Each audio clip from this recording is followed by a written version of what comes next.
My name is Maria Nicolson, news anchor and journalist at Alpha TV Greece. Alpha is one of the leading private channels in Greece, and it's my pleasure to welcome you at today's webinar on women in diplomacy. I would like to thank the organizers, namely the Organization of the Black Sea Economic Corporation, BSEC, and the International Center for Black Sea Studies for their kind invitation and for giving me the opportunity to be part of this important initiative and to get to know such a wonderful ladies, because I read all your bio and you've done an incredible job in your fields. It is a timely event organized on the occasion of the Women's International Day, yesterday, celebrated on 8th of March, and it is also an important event considering the amidst international geopolitical fragility, where no women involved in 80% of peace talks at the international level in the period 2020-2023, according to UN Women. So today we have the pleasure and honor to welcome women diplomats and experts from the countries of the wider Black Sea region to provide them with a platform to share their experience, valuable insights, and raise awareness on the role of women in regional cooperation, peace building, and sustainable development, especially this period. We have 2 words open, and we see what is happening even today in the Middle East.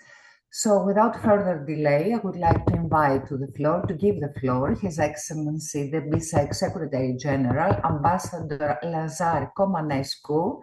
Your Excellency, I hope I pronounce your correctly, Lazar Comanescu, so who will deliver the welcome address. Mr. Ambassador, good morning from Athens. The floor is yours. Good morning from here, from Istanbul, from the premises of the Black Sea Economic Cooperation Organization. And let me start, Excellencies, distinguished participants, by sharing with you that it is for me a great privilege to be together with you today to celebrate the remarkable contribution women diplomats from our countries have in advancing dialogue and development across the Black Sea region. This webinar, jointly organized by BSEC PERMIS and the ICBSS, under the auspices of the Georgian Chairmanship-in-Office of BSEC, is not merely in commemoration of the International Women's Day you referred to, and which we celebrated yesterday. It is much more than that. It is a recognition of the indispensable and outstanding role women play in shaping diplomacy in this part of the world. Their ability to foster dialogue, promote mutual understanding, and drive sustainable development is highly valued, while their leadership abilities are a powerful reminder that inclusivity strengthens cooperation and ensures our collective efforts and allows us to be more resilient and impactful. Real facts about the contribution of women are, I have quite a lot of examples. I would say first that in many, if not all, the member states of BSEC women diplomats now outnumber their male colleagues. Within the Committee on Senior Officials of this organization, the representation of women has been steadily growing. 9 of the county coordinators of more than 20 working groups of BSEC have now at the helm women. And this number is continuing to grow. The first Deputy Secretary General of the PERMIS has been for many years a woman, and that's the case today as well. And I'm glad to be able to say that. Among our professional staff, 1/3 are women, and in the supporting staff, 7 of the 11 members of the staff are women as well. And I will add a personal note. I really hope, and I sincerely hope, that my successor as Secretary General of the BSEC PERMIS will be a woman. I think it's high time. Never been the case so far. So these facts are not just statistics. They are evidence of a transformation. They show that women are not only present in diplomacy, but increasingly shaping its direction and priorities. Their dedication, professionalism, and vision have been instrumental in advancing BSEC's mission. They bring energy, creativity, and the spirit of collaboration that strengthens our work every day. Their contribution reminds us that diplomacy is not only about agreements and policies, but about people who make cooperation possible. The Black Sea is more than a geographical space. It is a crossroad of cultures, economies, and strategic interests. It is a region where cooperation is not a luxury, but a necessity. And when we look at the global developments, we may realize how important it is, this is a real necessity.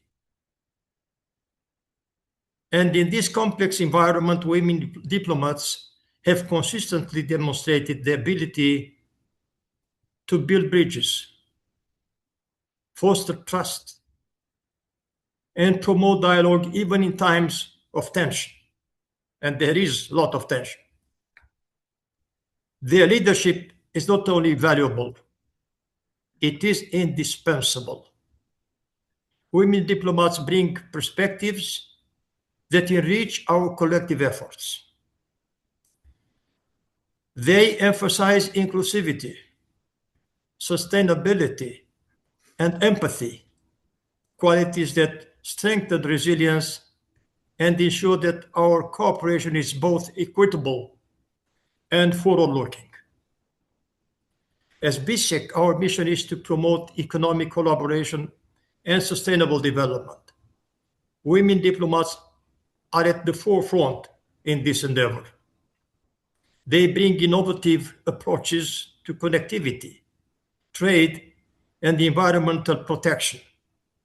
They champion education and cultural exchanges, reminding us that diplomacy is also about soft power, the power of understanding, of dialogue, and of shared values. In a region marked by geopolitical sensitivities, which the BSEC region is, dialogue remains our most powerful instrument. Women diplomats have shown time and again that they can create spaces for constructive engagement even when differences seem insurmountable. Second, advancing sustainable development. From climate resilience to inclusive economic growth, women's leadership ensure that our policies align with the global agenda and respond to the needs of all citizens. And third, strengthening cultural diplomacy. Women diplomats excel in building mutual understanding across borders, reminding us that cooperation is not only about agreements, but about human connection or building connectivity of minds. As Secretary General, I am proud to reaffirm BSEC's commitment to empowering women in diplomacy and leadership. We will continue to support initiatives that elevate women's voices. When women are at the table, dialogue becomes richer. And when women's perspectives are heard, development becomes more sustainable. Let us therefore take today's discussion not only as a celebration, as I already said, but as a call to action, a call to ensure that inclusivity, cooperation, and dialogue remain the cornerstones of peace and prosperity in the Black Sea region. Together, we can build a region that is more stable, more connected, and more resilient. Thank you very much. We always that.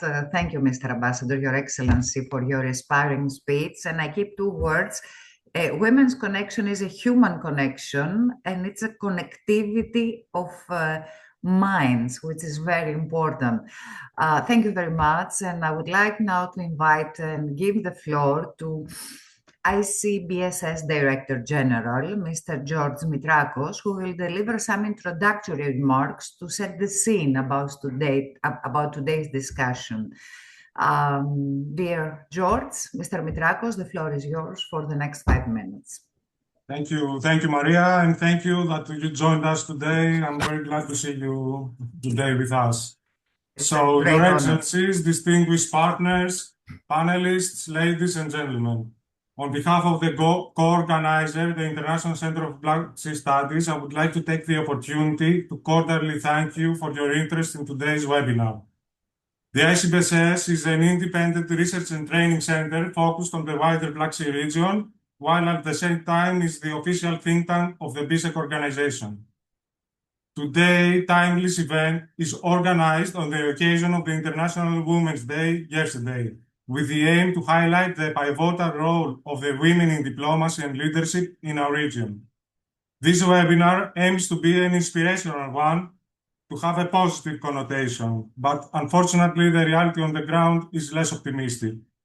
More than 100 years since the women's rallies, the suffragette movement, have fueled social unrest and changes, numbers indicate that there is still more to be done for women to be able to stand freely against all forms of discrimination. Allow me to elaborate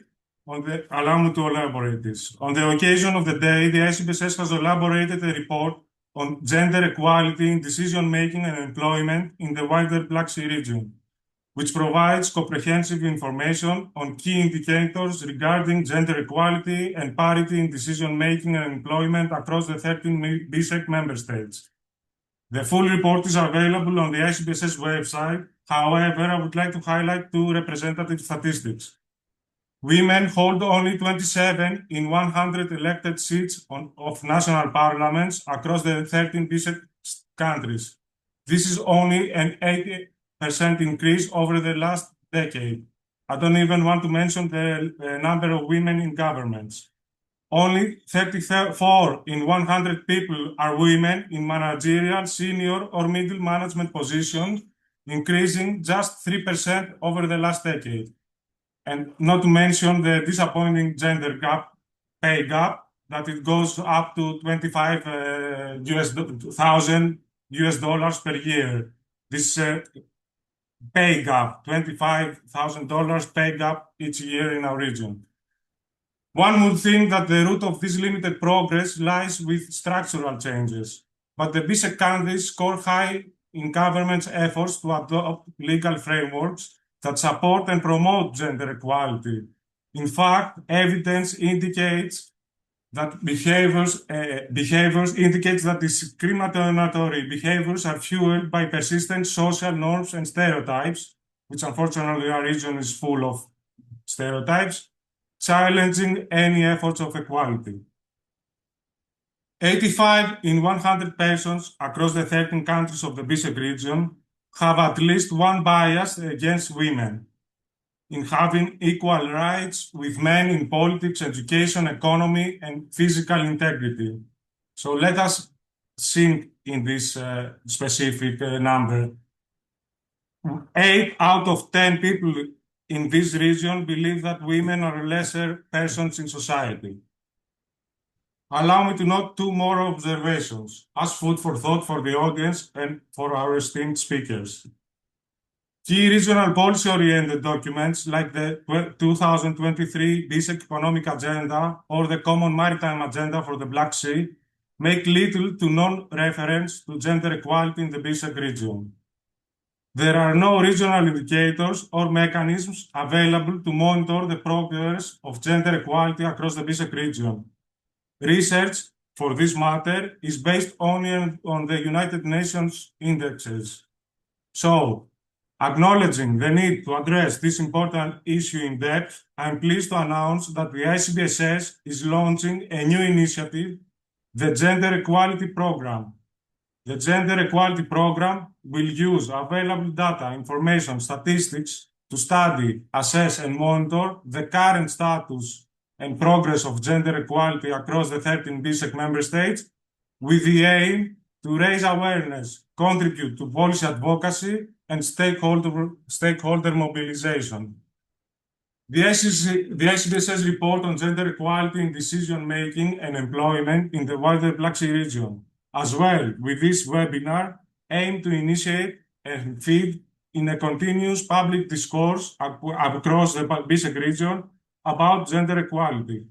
Therefore, it is our great pleasure to welcome you today, all our distinguished speakers, women who have progressed in their professional careers in highly competitive and challenging environments, full of stereotypes, as I said earlier. So through their valuable insights and professional experience, they will give us the opportunity to know more about these challenges and their efforts to support gender-inclusive approaches in confidence building, policy making, and regional development. So with this note, I would like to thank you again for joining us today for this very timely event. And I invite you to be involved using the chat and to share questions and views on this important issue. Thank you for your attention. Yes. Maria? Yes.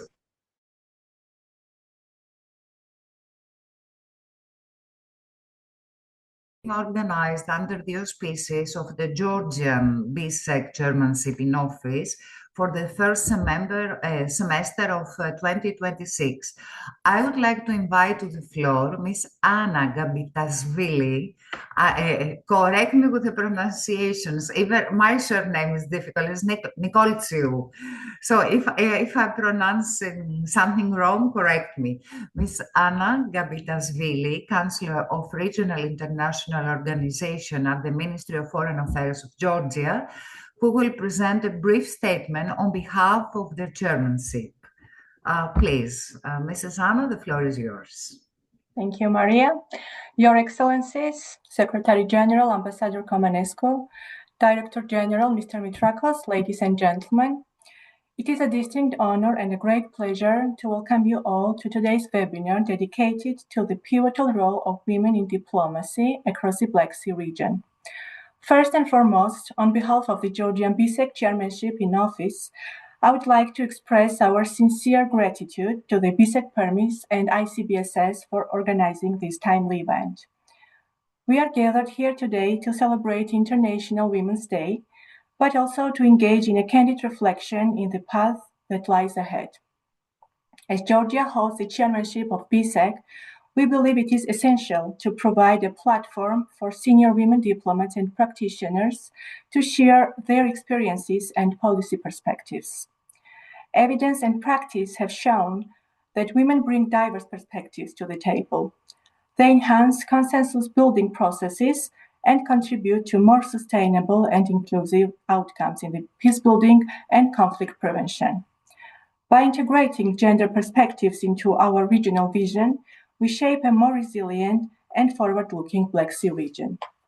Dear colleagues, across the BSEC, women's participation in decision-making mechanisms remain lower than desired. Although strong legal frameworks have been established to promote equality in the workplace, challenges persist in translating these commitments into balanced representation at the highest levels of governance. Available data indicates that women continue to be underrepresented in senior executive roles and are less visible in key stages of strategic decision-making.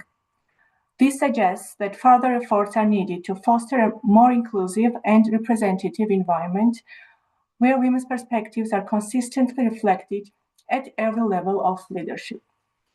Excellencies, in the Black Sea region, this gap is not just a social issue, it's a strategic one. Our region is currently defined by complex geopolitical shifts and ongoing instability. We must recognize that the weight of these conflicts often falls most heavily on women, who face the harshest consequences on displacement and insecurity. Yet they are often the ones least represented when the time comes to discuss solutions. It is within this context that the Georgian BSEC Chairmanship-in-Office is prioritizing this dialogue. We believe that a more secure and stable Black Sea is a cornerstone of European prosperity. However, true security cannot be built without the unique perspectives and mediation skills that women bring to the table. Our vision for the region is built on the idea of connectivity, and this includes connecting women leaders to the very center of regional policy and diplomacy. Our collective goal must be ensure that the Black Sea remains a sea that connects us rather than divides us, and that women are at the forefront of building those bridges. Today's webinar is an opportunity to move from recognition to action. By fostering this dialogue, we are actively advancing the UN Sustainable Development Goals 5 and 16, proving that equality and peace are inseparable. Ladies and gentlemen, as a career diplomat myself, I am proud to see such an impressive lineup of speakers today. I'm grateful for the opportunity to learn from their expertise and remain confident that the insights shared today will further contribute to our collective efforts to transform the Black Sea into a region of peace, stability, and cooperation. In closing, I would like to wish you all a very successful and engaging session. Thank you for your attention. Thank you. Thank you, Mrs. Gabitasvili, and I keep your word. The sea connect us rather than divide us, which is very, very important notion as well. And please accept our best wishes for a successful and impact-oriented chairmanship this semester. Well done. And as we are concluding with our high-level session, we have the pleasure to invite to the floor today's keynote speaker, Professor Niloufer Narli. Professor Narli is the founder of the Sociology Department in Bahçeşehir University and has been an active advocate for gender issues and women's rights for more than 25 years. So, Professor Narli, the floor is yours. We look forward to your valuable insights. Please. Thank you very much, Madam Chair. Good morning, Excellencies, distinguished guests, colleagues, and friends. Let me share my presentation. And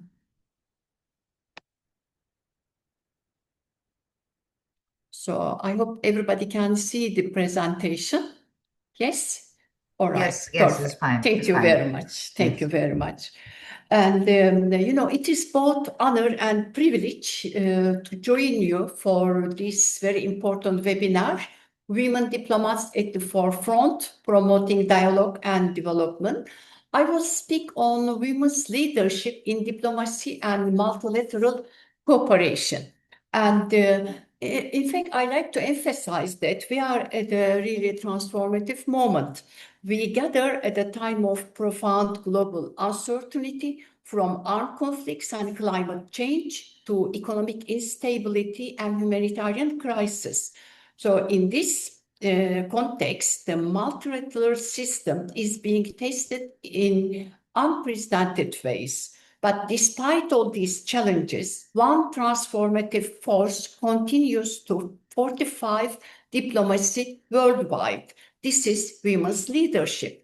Women are no longer peripheral actors in diplomacy. They are negotiators, ambassadors, foreign ministers, peace builders, and heads of international organizations.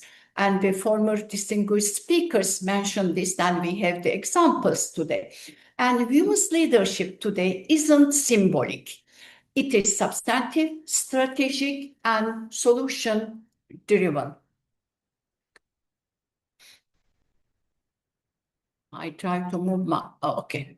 So Black Sea Cooperation Organization, one region where these dynamics are visible is the Black Sea Economic Cooperation Area. I briefly focus on the Black Sea Economic Cooperation region. In fact, the ambassador also mentioned the importance of this region. This is a strategic space connecting Europe, the Caucasus, Asia, where women leaders are increasingly shaping regional dialogues and economic development. And so when we look at this region, women hold roughly 25 to 35% of the parliamentary seats across BSEC member states. Representation of women in diplomatic services has steadily increased across the region over the last decade. Several BSEC countries have appointed women as foreign ministers, ambassadors, senior international negotiators. Regional and international organizations increasingly promote gender equality in diplomacy, governance, and development. Women leaders are playing roles in peace building, economic cooperation, and regional development initiatives. And the former speakers also mentioned about the importance of CDG 5. So when we look at, what's happening in the BSEC region, regional cooperation within BSEC supports inclusive economic growth and equal opportunities. And we see that women-responsive leadership contributes to better outcomes in education, healthcare, and economic resilience. Integrating gender perspective into BSEC initiative advances multiple CDGs across the region. And so while Black Sea Economic Cooperation region offers compelling examples, these dynamics are part of a broader transformation in global diplomacy.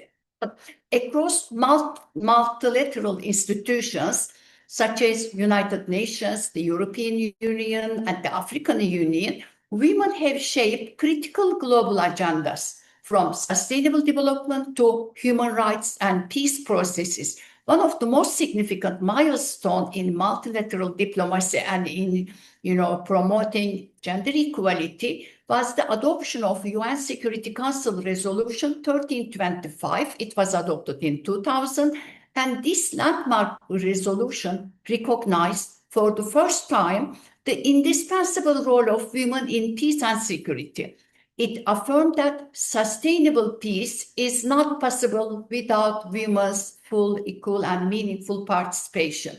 And the research data shows that peace agreements are more durable and inclusive when women are involved in negotiations. Also, former speakers mentioned this and gave examples.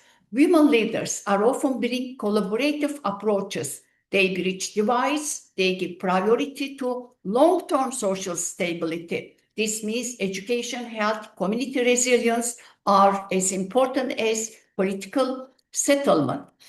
And so leadership that promotes dialogue, female leadership. And then we are with diplomats. As you know, diplomacy is about dialogue. It is about listening across differences and finding common ground. Women diplomats have demonstrated exceptional skills in consensus building, mediation, and trust building. Trust is very important. Their leadership style often emphasizes inclusivity, empathy, and coalition building. Former speakers also mentioned these points. So these qualities are indispensable in multilateral forums where decisions depend on cooperation among diverse actors. In climate negotiations, humanitarian coordination, and development financing, women leaders have championed across regional alliances, ensuring that small states, developing countries, marginalized communities have a seat at the table. This is very important. So dialogue led by women isn't only about representation, it is about expanding the scope of what diplomacy can achieve. Women definitely add new dimensions. And so women, they are very successful in diplomacy, but also they are driving development agendas. Women leadership in diplomacy is also deeply linked to development outcomes. The implementation of 2030 Agenda and achieving 17 Sustainable Development Goals highlighted that gender equality is not just one goal, it is a catalyst for all other goals, achieving for all other goals. And women diplomats, they promote gender-responsive budgeting, economic empowerment, and climate justice. So by integrating gender perspectives into trade agreements, climate frameworks, and development partnerships, women leaders ensure that multilateral cooperation delivers tangible benefits for the communities. There are some challenges. Also, former speakers mentioned very briefly underrepresentation of women in senior diplomatic roles. So what should be done? In fact, today we are celebrating women's achievement, but also we have to talk about the roadmap. And then so institutional reforms are needed, mentorship, scholarship networks, gender parity commitments, safe and inclusive work environments. Women leaders, in any field, they face cyber violence. So this is an important issue. This is why creating safe and inclusive work environments is very important. Multilateral institutions must not only endorse equality, but embody it. And so what are the key messages for today? And inclusive diplomacy produces stronger outcomes, especially at a time of turmoil. Now our world is in a turmoil. Then I emphasize regional cooperation, the importance of regional cooperation. Organizations such as Black Sea Economic Cooperation create platforms where women leaders can shape dialogue and development. Gender equality fortifies multilateralism. Advancing women's leadership supports sustainable development goals, particularly CDG 5. The future of diplomacy must be inclusive. Investing in young diplomats is very important. And then, in conclusion, I should mention that women leadership in diplomacy isn't about replacing one voice with another. It is more than that. It is about enriching global governance with full diversity of human experience. When women lead, dialogue deepens. When women participate, agreements endure. Women shape policy. When women shape policy, development becomes more equitable and sustainable. So let us therefore reaffirm our commitment to a multilateral system where women are not only present, but they are powerful, protected, and purposeful. And then I like to, mention a call to action: promoting parity in diplomatic appointment, investing in young diplomats, improving global networks of women leaders, ensuring gender perspective, integration of gender perspective across multilateral negotiations from security to trade to climate. And the last word, when women lead, diplomacy becomes more inclusive, cooperation becomes stronger, and our shared future becomes more sustainable. women's leadership in diplomacy isn't only about representation. It is about solidarity, mentorship, and opening doors for the next generation of leaders. I thank you very much for giving me the floor. And again, I'd like to thank the Madam Chair and the organization and those who made contribution to this event. Thank you very much. Thank you, Professor, for your insightful presentation and this also call of action, which is very important. Thank you very much. Okay. Dear participants, I'm happy now to launch the deliberation of the first panel of women diplomats advancing dialogue and peace in the Black Sea region. We have with us today 4 distinguished panelists, senior diplomats from the BSEC member states in alphabetical order: Armenia, Azerbaijan, Republic of Moldova, Russian Federation, and Serbia, who will share with us their experience from their involvement in confidence building and multilateral diplomacy processes over the years. They have a great experience, all of them. Before starting with our panelists, I would like to remind you, dear participants, to use the Q&A button in the Zoom to write their question for the panelists. Our esteemed panelists will have the opportunity to reply in the Q&A session following the panel discussion. Let's try to keep the time framework. I would like to start with our first round of questions. Please make sure that every answer will not is more than 5 minutes, let's say up to 5 minutes each. And the first question is to Her Excellency Ambassador Sanja Milinkovic from Serbia. And I would like to ask you what structural changes in Serbia's Ministry of Foreign Affairs have most efficiently supported women's advancement to senior roles. Your Excellency, the floor is yours for the next 5 minutes. Thank you very much, Maria. I hope you hear me well. I also like to welcome all the participants, dear colleagues, ladies and gentlemen. Having in mind that I'm career diplomat and have almost 40 years of experience. For the beginning, I will try to compare the beginning of my diplomatic career. At that time, our generation of young diplomats, when we were admitted, at that moment, there were 30 of us who were admitted to the ministry. Out of those 30, there was only 5 women. Now, comparing to nowadays, we have a new generation admitted 2 years ago, and it's almost half and half men and women in the new generation of diplomats.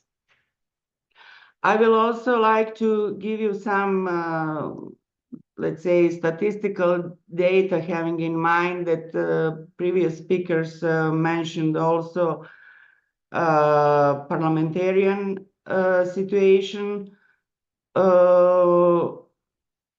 Speaking about changing structural changes, there is no that much legal basis except the one which is very important and relates to parliamentarians. Namely, during the election, political parties need to put on their list at least 1/3 female proposals, and that's how practically we came to the level of 34% of ladies in Serbian parliament.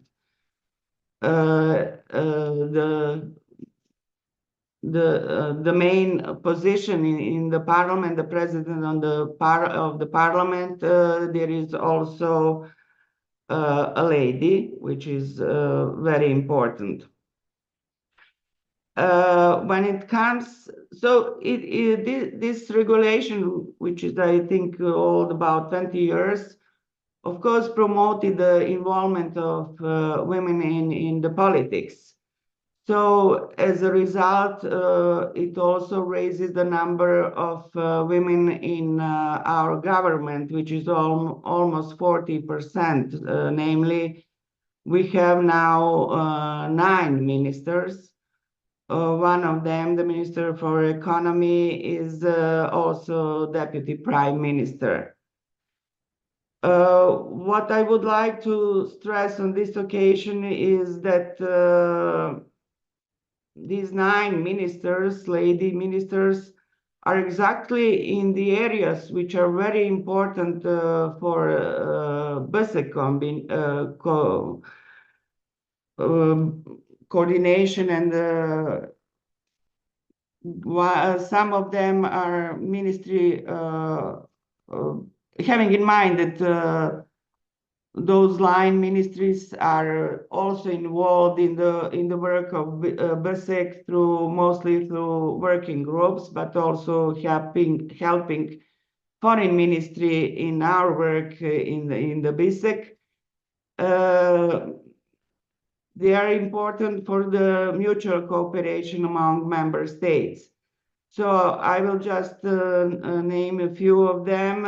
So it is the Minister of Economy, Minister of Domestic and Foreign Trade, Minister for Transport, for Environment, and also we have Minister without portfolio. She is dealing with the issues of gender equality, and also very important thing, it's economic and political empowerment of women.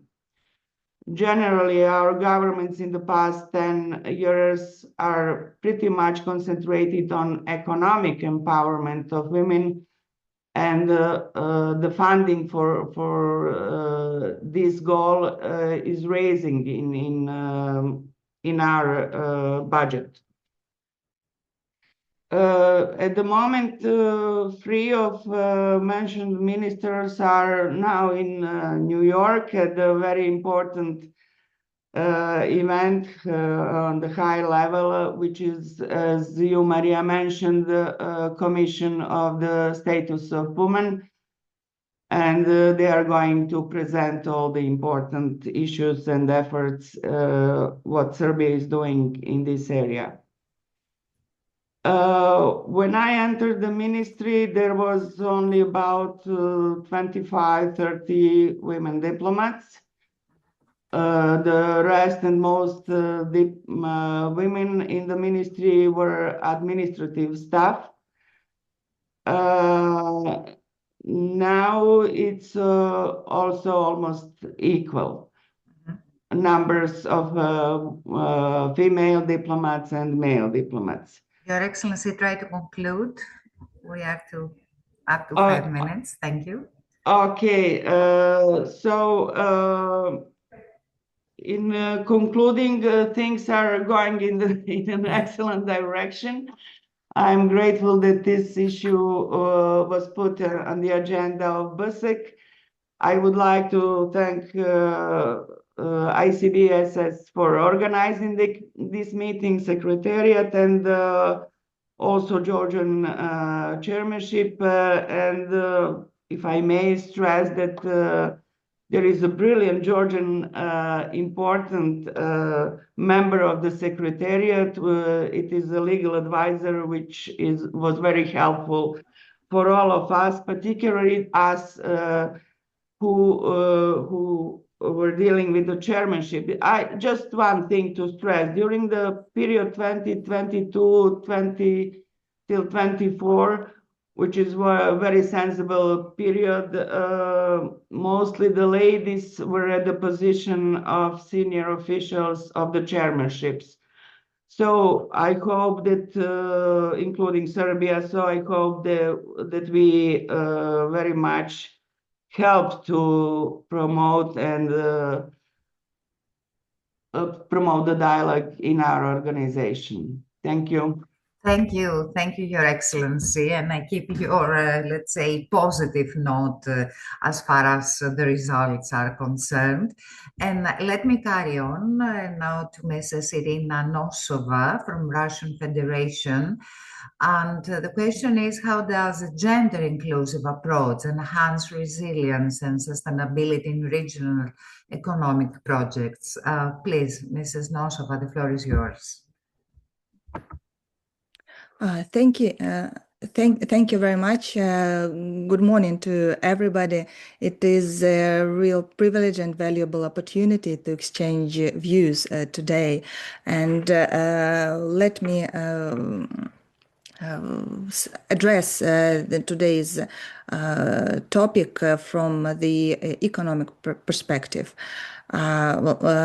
Saying this, I would like to point out that my country has been consistently vocal on issues of women leadership. And the long-term view is that goals of gender equality and stable economic development are closely intertwined.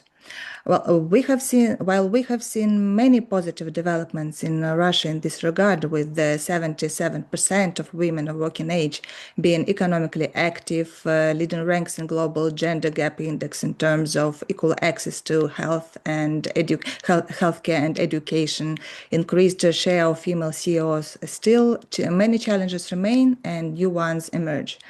Today, these challenges include wage gap of 28%, lower positions for women in high-paying sectors, low share in STEM.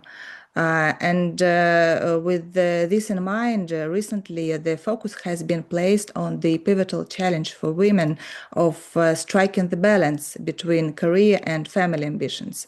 This issue has been put to the forefront of the legislature's efforts.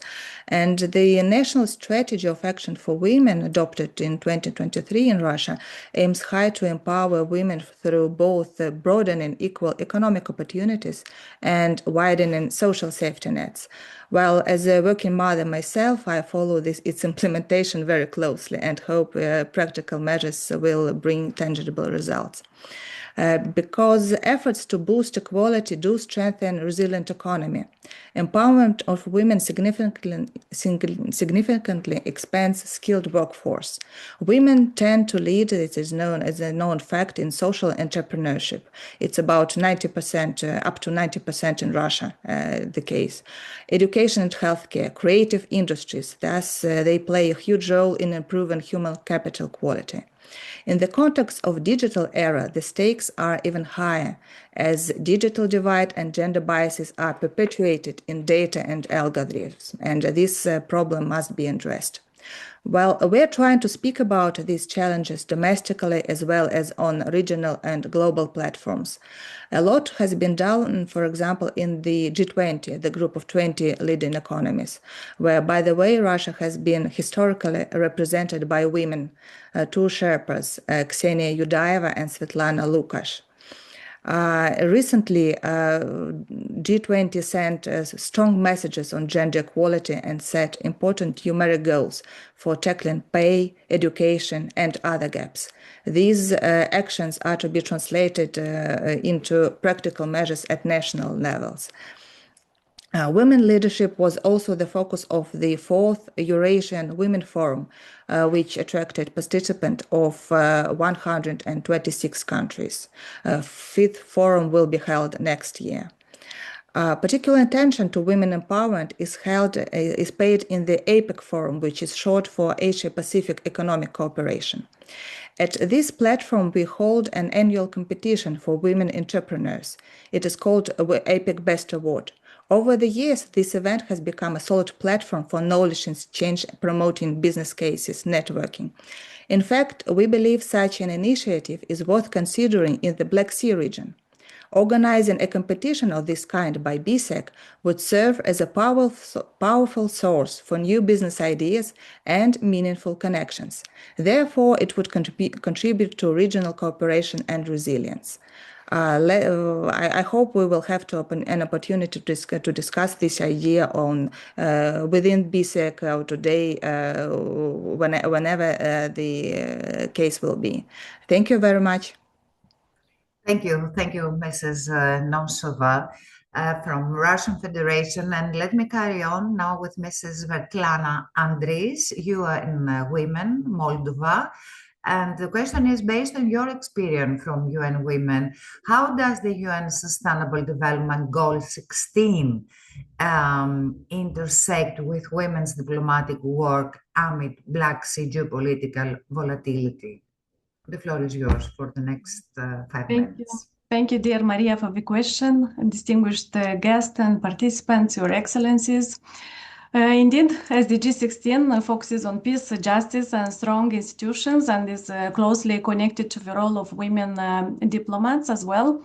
Women's leadership in diplomacy contributes to more decision-making, to more inclusive decision-making, stronger institutions, and more sustainable peace, which are the core objectives of the SDG 16.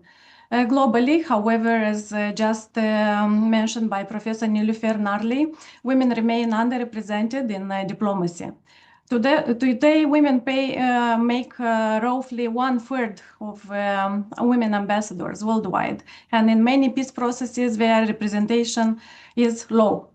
From the perspective of Moldova, strengthening women's leadership in governance, diplomacy, and security is increasingly recognized as a strategic investment in stability and democratic development. Also, I need to mention that Moldova has made encouraging progress in recent years. Today, we have 40% representation of women in parliament, one of the highest shares in the region. Also, Moldova ranking 7th in the Gender Global Gap report by World Economic Forum. And at the policy level, the government adopted the key strategic frameworks, including the National Program for Acceleration of Gender Equality, with indicators on parity in diplomacy, and National Action Plan on 1325 Agenda, Women, Peace and Security. These policy instruments help integrate gender perspective across governance, security, institutions, and development through gender-sensitive policy making and budgets. I also have to mention that through the support of UN Women and Partnership, these are also translated into concrete institutional platforms, and I would mention the Women's Advisory Board under Women, Peace and Security Agenda, which provides a bridge between civil society, academia, national institutions, and ensure women's participation and expertise contribute to resilience and discussions and security. Another important platform at the legislative level is the Women's Platform in the Parliament. We have also active women's associations in defense and security, police association, but at the same time, continued efforts are needed to strengthen gender parity within diplomatic service and foreign policy institutions, including within Moldovan's MFA, as women remain still underrepresented at the level of decision-making. I have to mention a very great example when in 2021, the Ministry of Foreign Affairs of Moldova, with the support of UN Women, conducted a gender audit. And following these recommendations and of this assessment, a gender action plan was developed and a gender coordination group was established to institutionalize these efforts. A recent important development was that Moldova hosted the Women for Security conference, bringing together high-level women leaders, diplomats, including the European Commissioner Marta Kos, to discuss the role of women's leadership in security and regional cooperation. Moreover, at the regional level, UN Women also supports regional exchanges of civil society dialogues across Eastern Partnership. Of course, today the discussion is not only in the context of International Women's Day, where the global reflections this year emphasize the importance of advancing gender equality and justice as a foundation for resilience, but also the discussions at the Commission on the Status of Women currently taking place in New York.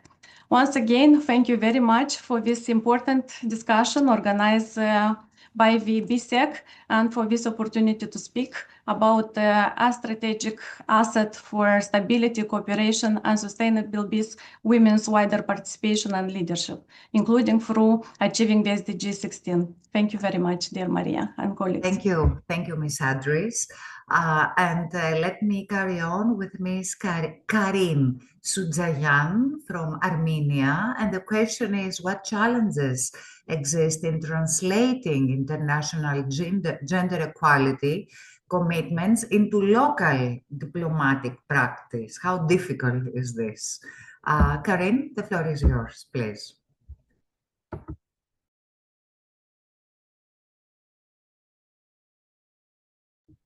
You have to unmute. Good morning. Great. Thank you. Thank you very much for the question.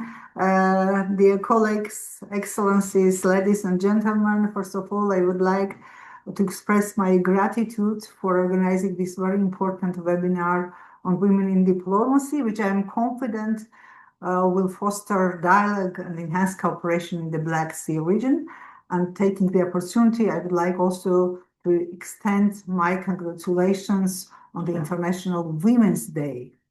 Coming to the question, I think that it will be better to address, maybe to start with reaffirming our commitments to the most important international instruments in the field of women human rights, including the International Convention on Elimination of All Forms of Discrimination against Women, Beijing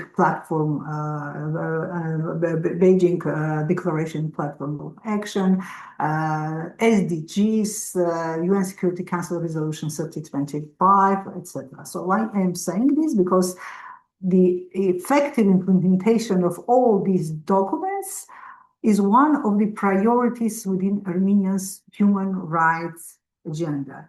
So in this regard, the important question concerns the methodologies that should be applied and steps that need to be implemented to enhance productivity and effectiveness. For many years, Armenia has been followed practice of elaboration and implementation of national action plans in the field of human rights, on gender equality, on anti-trafficking, on women, peace and security. And these national action plans help us clearly define the goals, outline the methods for achieving them, and estimate financial resources and address other relevant factors. But speaking about challenges, I want to say that unfortunately, one of the challenges in the scarcity of financial resources, because at times when well-designed plans and programs require greater resources, then country is able to allocate. Another important issue is the policy coordination. Effective policy coordination is very, very important. And here the MFA is really plays a central role because seamlessly engaged in different actors, including the non-governmental organizations, civil society, NGOs, the international organizations, ministries, agencies, etc. So the coordination is very important, and one of such notable example of cooperation is development of Armenia's third national action plan on women, peace and security, during which numerous NGOs collaborated closely with government institutions throughout a process. And as a living document, this plan's response to recent regional developments, as well as prioritizing the peace and stability in the region. How we are working to strengthen the cooperation with international organizations, to strengthen the implementation and monitoring with the international commitments. I want to inform you that recently Armenia launched its national mechanism on implementation reporting and follow-up, together with its digital tool. And this national mechanism is a centralized platform consolidating all international commitments undertaken by country, and making them the traceable, and you can see how you can see the status of implementation of this recommendation. So all these factors are very important, but I want to underline that at the core of all these efforts is the political will. And the success can be realized when our efforts are grounded in a strong and systemic approach. I want just to bring some figures relating to Armenia. Between 2020 and 2025, Armenia climbed from 98th to 59th position in the Global Gender Gap Index, while its ranking on political empowerment jumped dramatically from 114th to 48th place. Of course, it doesn't mean that we achieved all our goals, so we should continue our work and to continue to strengthen the participation, the role of women in diplomacy and in multilateralism in particular. I thank you. Thank you. Thank you very much for your speech, for your remarks. And let me carry on and conclude this first round with Azerbaijan. Let me give the floor to Ms. Zala Ibrahimova. Zala, the question is, how can regional organizations leverage women's expertise in technical departments to influence high-level political dialogue? Please, the floor is yours. Thank you very much. Excellencies, distinguished panelists, and dear participants, it's also my honor and pleasure to address this gathering, which discusses a very important issue, the women's role in strengthening the BSEC and increasing their representation in senior diplomatic roles. Mr. Mitrakos has referred to the first report of International Center for Black Sea Studies on gender equality in decision-making and employment in the wider Black Sea region, which reveals that despite some improvements in all our member states, gender inequalities continue to exist. Women have limited representation in decision-making and leadership positions, and big gender pay gap is observed. This indeed affirms the necessity to have an open dialogue on how our countries should double their efforts at national and regional level for achieving SDG 5 on gender equality.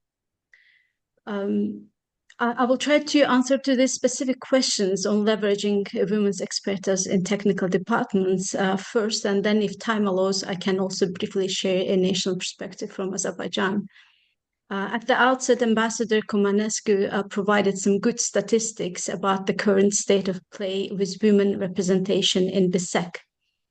And I think that BSEC can further leverage women's technical expertise to influence high-level political dialogue, especially in the fields such as environmental science, energy, economics, in order to bridge the gap between specialized knowledge and high-level political decision-making.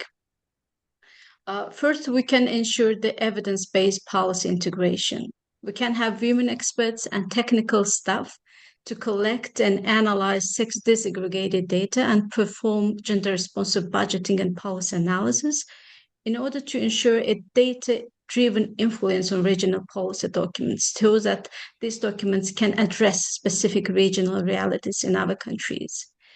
Second, we can follow a technical to political strategic pathway by embedding technical gender experts into the working groups responsible for drafting regional strategies and appoint women from technical departments to lead such specialized group. This may help both to ensure adoption of gender-informed policy documents and transition of women to broader senior diplomatic role. We can also establish and support specialized women expert networks in technical fields like mediation, conflict prevention, technical innovation, economic empowerment. These networks can map the areas of expertise and provide advice to high-level negotiators during the diplomatic processes. And lastly, we can ensure the institutional accountability and visibility by implementing explicit policies and target women's participation in technical cooperation programs, ensuring their presence in the primary implementation phase of regional project, and also use high-level events like webinars like today to showcase the technical successes, thereby kind of legitimizing the expertise of women in the eyes of male-dominated political leadership. To summarize what I've said, we can kind of sort of create an expert to diplomat pipeline where we can institutionalize knowledge, create a database of women experts specialized in maritime security, for example, or environmental resilience, mandate technical advices from such technical experts to the policymakers. We can increase the capacity of technical female officers and increase their visibility in the organizations. And we also can formally integrate them by putting specific technical thresholds and providing a gender-responsive monitoring of the strategies, policies, and regional projects. We can look some case studies from different regional organizations. For example, in ASEAN, they have a Women for Peace Registry, which has been established in 2018, and it serves a formal pool of women experts specializing in peace processes and conflict resolution. Or in African Union, the FemWise Africa, this is a network of African women in conflict prevention and mediation, which has also successful experience in institutionalizing the women's role in African Union's peace and security architecture. We can provide an example from OSCE. They have the Women in Security Sector mechanisms, which provide a specialized technical training for women in border management, policing, and intelligence. We can provide some other experience from other international organizations, but most important is to look to this process from a strategic perspective. In order to achieve more successful women representation and preparing the women from their technical roles towards the representation in the senior diplomatic roles. I'm sorry, I couldn't follow the time. I don't know if I have time to speak on national perspective, or I can come to that issue later, maybe in the next round of questions, as you would suggest. Mm-hmm. I think we have a short next round in the form of 3 key takeaways, so you can carry on there. Thank you. Okay, yes, thank you very much indeed. Very briefly, speaking on the Azerbaijan's national perspective, Azerbaijan has a robust legal and institutional framework to promote gender equality and women's empowerment. Our constitution provides for gender equality. We have a law adopted 2 years ago on gender equality. We have a law on prevention of domestic violence. We are party to international instruments, including the CEDAW. We have a specialized state committee on family, women, and children affairs established 20 years ago, which regulates the state policy on women's rights. And apart from that, we have structured programs and national strategy documents to address specific gender-related challenges. We had the National Action Plan to combat domestic violence. We had a National Action Plan created on the basis of UN Security Council resolution on women's peace and security, which focuses on 4 important pillars. We have recently adopted a National Gender Equality Action Plan 2006 and 2026 and 2028, which will serve as a primary strategic roadmap to ensure equal rights and opportunities for women and men across Azerbaijan over the next 3 years. We have a social economic development strategy which aims to bolster competitive human capital by harnessing the potential of women into labor market. So to say that, but I'm again coming to Mr. Mitrakos' point that many of our countries, as I listen to the panelists, have a solid institutional and legal framework, but the problems exist still, mostly, I believe, with the existing stereotypes in our countries. In some countries, the prejudice about the women's role in political participation, and in some other member countries, the violence. Please try to conclude. We exceeded the time. Therefore, our governments do their national jobs, but this type of events and the regional cooperation, including within the BSEC, would be important for our national authorities to increase female representation on political and diplomatic sphere. Yeah, thank you. Thank you, Zala, Mrs. Ibrahimova from Azerbaijan, for your insightful remarks. Let's see, we have 15, 16 minutes left at our timetable. So each panelist, from your perspective and professional experience over the years, what would be 3 key takeaways you would highlight for the next generation of women starting their professional careers? Please, up to 2 minutes each. And let me start with Her Excellency Ambassador Milinkovic. Ambassador, Your Excellency. Thank you. Well, 3 main keys, as already mentioned by some colleagues, and Ambassador Comanescu himself, involvement of women in advancing the dialogue and peacekeeping is maybe the most important key point. So we need more women in these formats. And it was very interesting for me to hear from Zala about this ASEAN format. I didn't know about it. The second is economic and empowerment, particularly female entrepreneurs. And the third one, I consulted my younger female colleagues, which entered ministry 2 years ago. They are speaking mostly as a first sight experience about the importance of balancing between profession and family. And Irina mentioned also something about it.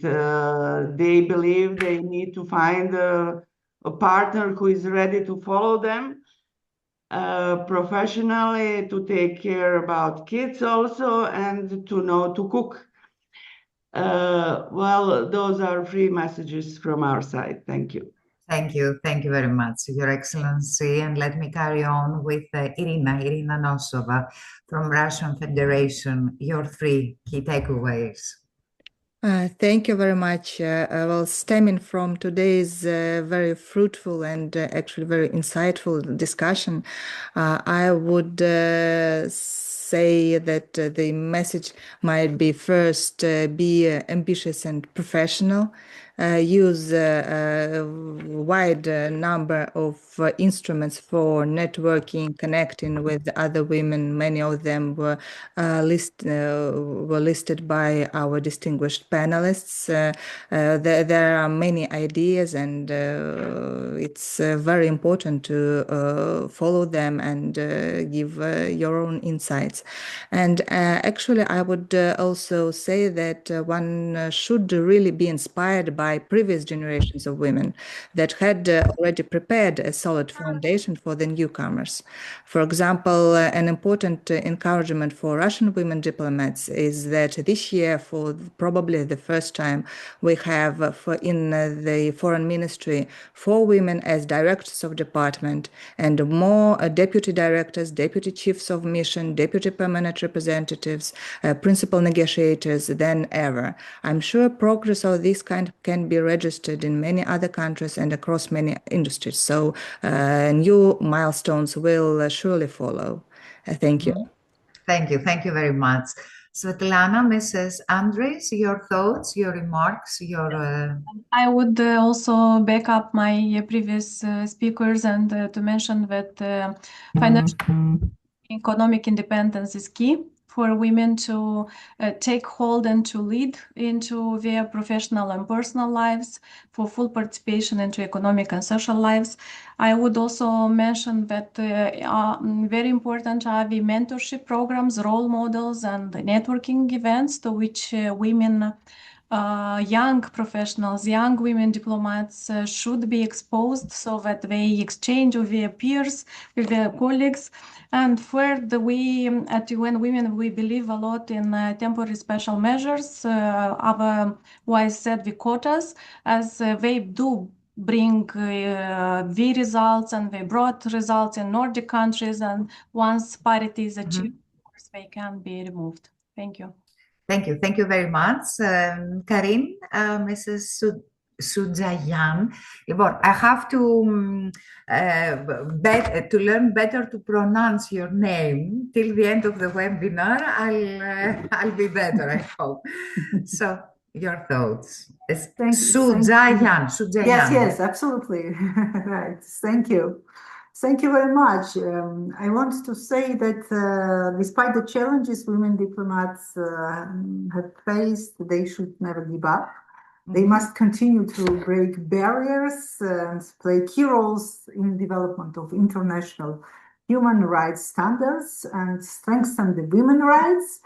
I would like also to emphasize the importance of women's participation in peace processes and peace building in particular, and the 1325 is very good framework for this. I want also to say that the role of families is very important for supporting us. Yes. And really, I want to thank my family for the support during all my career. So this raise hands if you have support from your families, my lady. My ladies, I think it's very important to have support from families and friends. Carry on, please. Have you finished? Yes. Thank you. Thank you very much. And let's conclude this round with Mrs. Zala Ibrahimova from Azerbaijan. Your thoughts? Thank you very much indeed. I think it's more or less the same. I think with all for all women diplomats, it's first of all the self-promotion, to educate ourselves well, to build our capacities. Learning is a lifetime exercise, so continue all the time learning, but also promote ourselves, increase our visibility. Knowing something is one thing, and showing that you know these things is another thing. And also, as colleagues mentioned, the network, building networks, the women networks within different regional or international organizations. And also pay attention to strategic career developments, trying to hit the right balance between the job, between your position and family obligations. Try to integrate emotional intelligence into the work you're doing. And also, I think the women diplomats has the responsibility to mentor next generations on women's rights and women's empowerment. I think we still have a long way to go, and this mentorship would be needed for our future young diplomats as well. Thank you. Yes, I totally agree with all of you. And never forget that we are also women. Not forget to be feminine, keep our femininity. We don't have to look aggressive or in order, to be accepted by men, but this is another discussion. We have now, let's carry on with our Q&A by the audience. We have actually 8 minutes at our disposal till 11:30, which is the official timetable. Okay, let me, we have two questions from the audience. I could summarize the questions and make one question, and each of you have 1 or 2 minutes to answer, of course, if she wants to answer. Let me check. I have them in my mobile in order to be able upon. Hold on, please. We are here. Okay. The first question is how could women politicians at local and regional levels contribute to women's diplomat work on advancing dialogue and peace in the Black Sea region?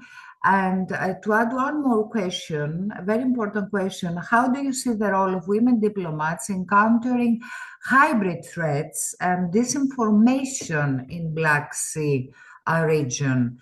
You can take the floor. Who wants to answer, please? Can you raise your hands? Should I give the floor, Your Excellency? Ambassador, would you like to have an answer?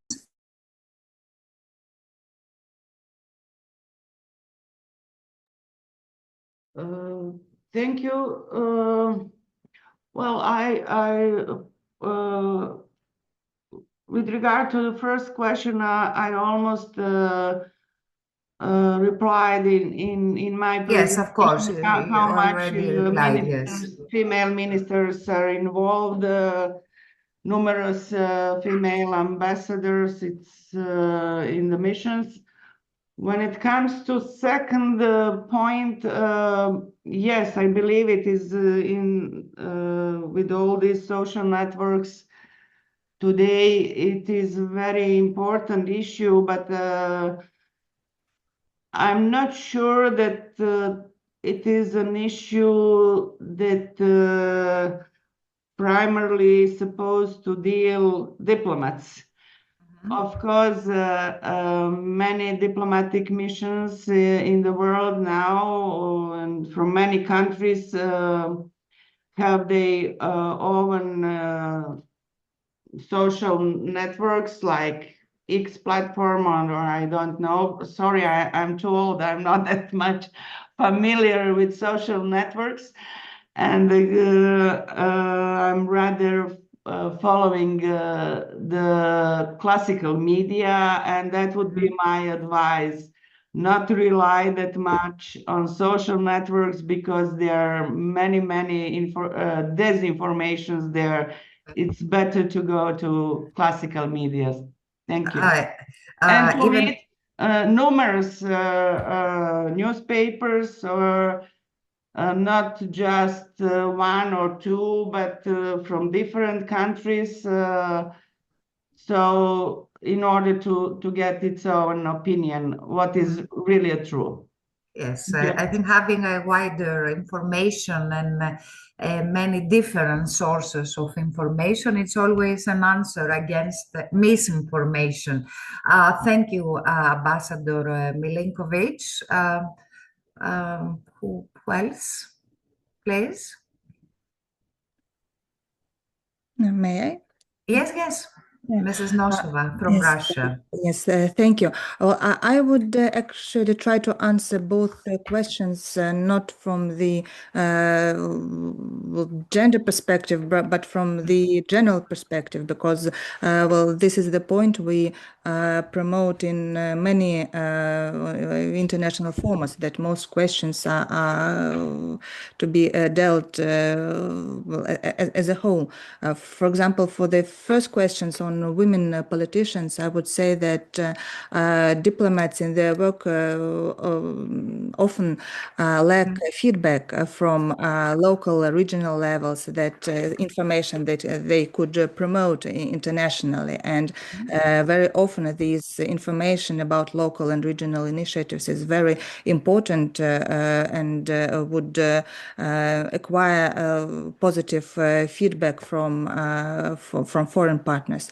Therefore, as diplomats in our ministry, we always invite our local governments, regional authorities to speak with us, set different opportunities for that, including forums and conferences within the ministry. And we would hope that the situation is the same in other BSEC countries, and this flow of information is very active and robust. As for the second question, again, this is the issue that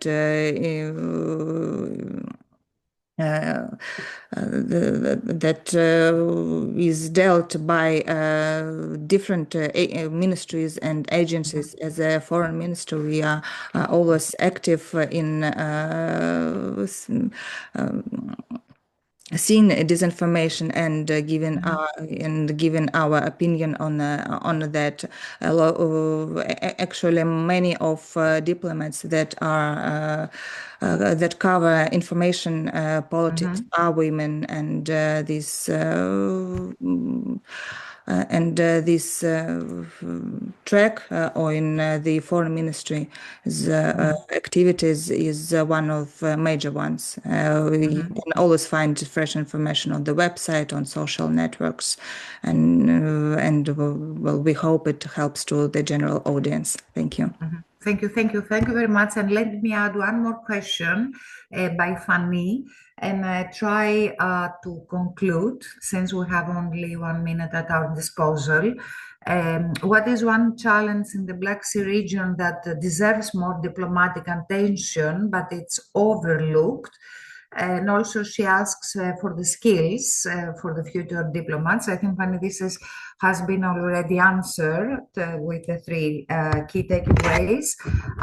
One last answer, and we have to carry on with our poll, please. Mr. Mitrakos, you can also answer if you want. George. Yes, I don't see many men here, so that's why to hear a man's voice also before. Needs to include more men, I think. I want to reiterate the point about education and how important it is for women. I want to share an anecdote story from my family. My grandmother has had a master's degree in history from Sorbonne in France.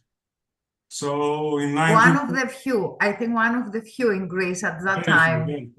So when she returned in 1956 in Greece, my great-grandmother said to her, okay, now you have your master's degree, I'm glad, but you don't know how to cook, and you cannot take chemical analysis, and nobody will marry you if you don't know how to cook. To which my grandmother replied, I may not know how to cook, but I know how to read.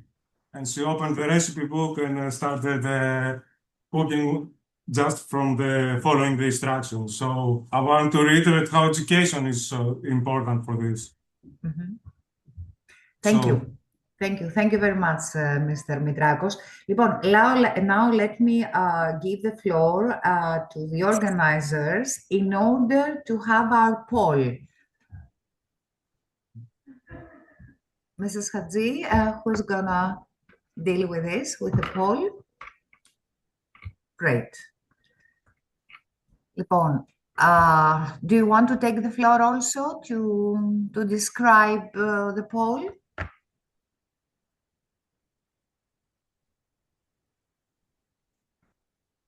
Or should I do it? It's self-explanatory. People should answer to the questions they are seeing. It will remain online for a few minutes before we go to the second panel. Okay, so we answer to this question. We remain online. We see the results now or after? Yes. Okay, so please feel free to read the poll and reply. Take part if you want.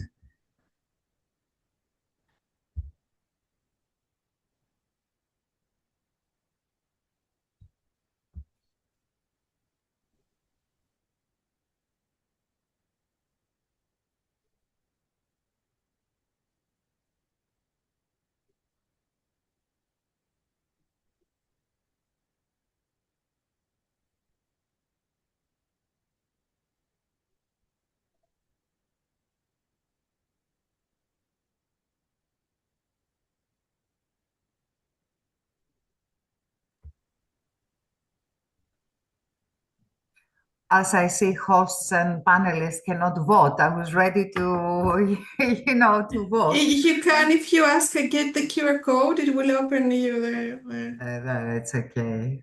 It's for our great participants.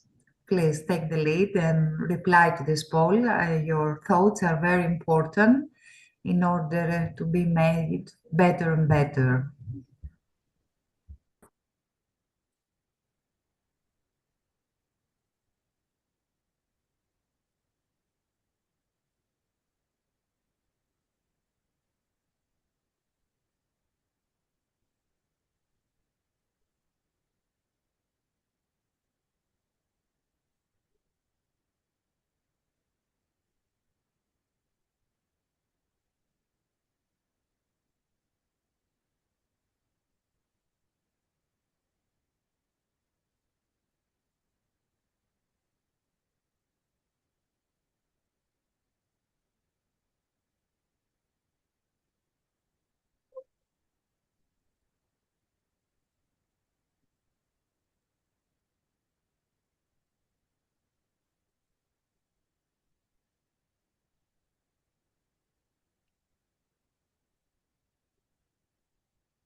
I think we're almost done.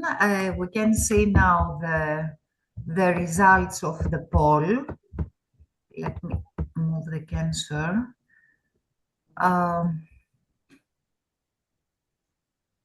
Should I read the answers, or you can see the answers? To the first question, in your view, what is the most significant added value women bring to multilateral peace negotiation? 31% equal answer, alternative approaches to conflict resolution and mediation, and building long-term sustainability for peace agreements.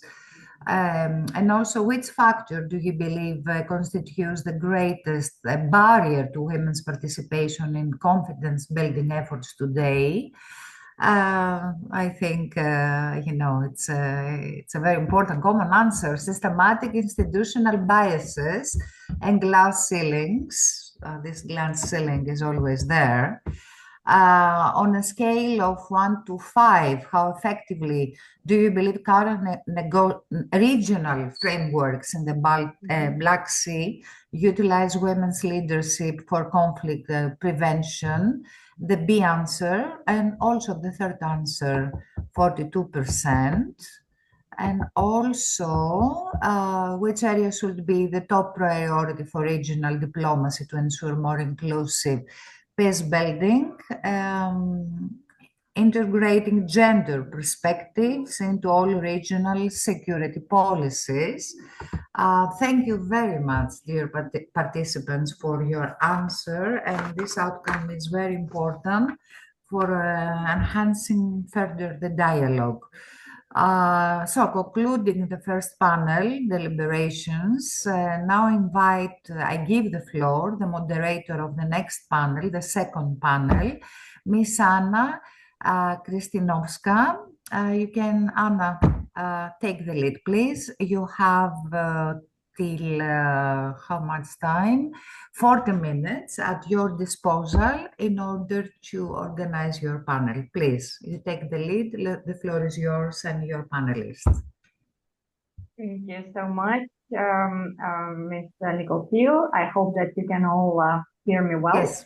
Yeah. Great. Greetings from gloomy Skopje, to the point that we have to have the lights on to be able to see each other. My name is Anna Kristinovska, and I run EHIMA. It is a foreign policy think tank based in North Macedonia, one of the strongest advocates for gender mainstreaming in the areas of diplomacy, politics, decision-making. So we have for years been the voice from the non-profit and the non-governmental sector that has encouraged our subsequent governments to engage more in gender-responsive foreign policies. And in that context, it is truly a pleasure for me to be taking on the moderating role, and many thanks to the organizers for the opportunity. Picking up on some of the remarks made by the speakers in the introduction and the research that Ambassador Mitrakos shared with us, let me share a few reflections or maybe dilemmas and rhetorical questions. Yesterday, it was the 8th of March, and our panelists raised the question whether it is a celebration or maybe an occasion for reflection on where we are today. So arguably, we have come a long way, but it is maybe an even longer way to go to truly achieve gender equality. And I was very happy to see the response and the 62% of respondents who still feel the invisible or glass ceiling, which clearly illustrates where we are now. So maybe the more visible barriers have been dismantled, but there are still the biases, sometimes at the institutional and structural level, that persist. And in that context, we are going to dive further deeper into the practical level. And we have, for that purpose, 3 outstanding women coming from 3 different sectors: politics, diplomacy, and academia, who will share their insights. And we will also be more specific in terms of focusing from the general to the context of the regional cooperation, the role of BSEC for advancing gender equality in the regional cooperation and stability in the broader Black Sea region. I would also encourage you to ask questions as they come to your mind in the chat window so that our panelists can also address them. In terms of speakers today, we have a stellar lineup, and I will start in the alphabetic order.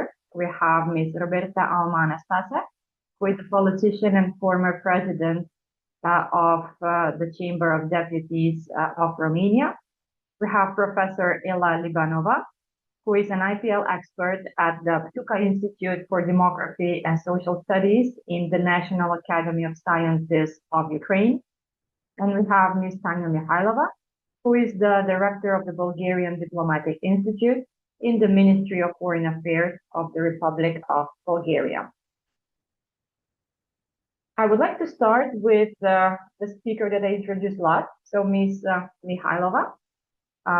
Can you tell us what can be done, in your opinion, at the level of training, at the level of diplomatic institutes and academies across the region to empower female diplomats, and what lessons can be exchanged, what coordination can take place between the countries participants in this initiative in order to promote greater gender balance at the ambassadorial?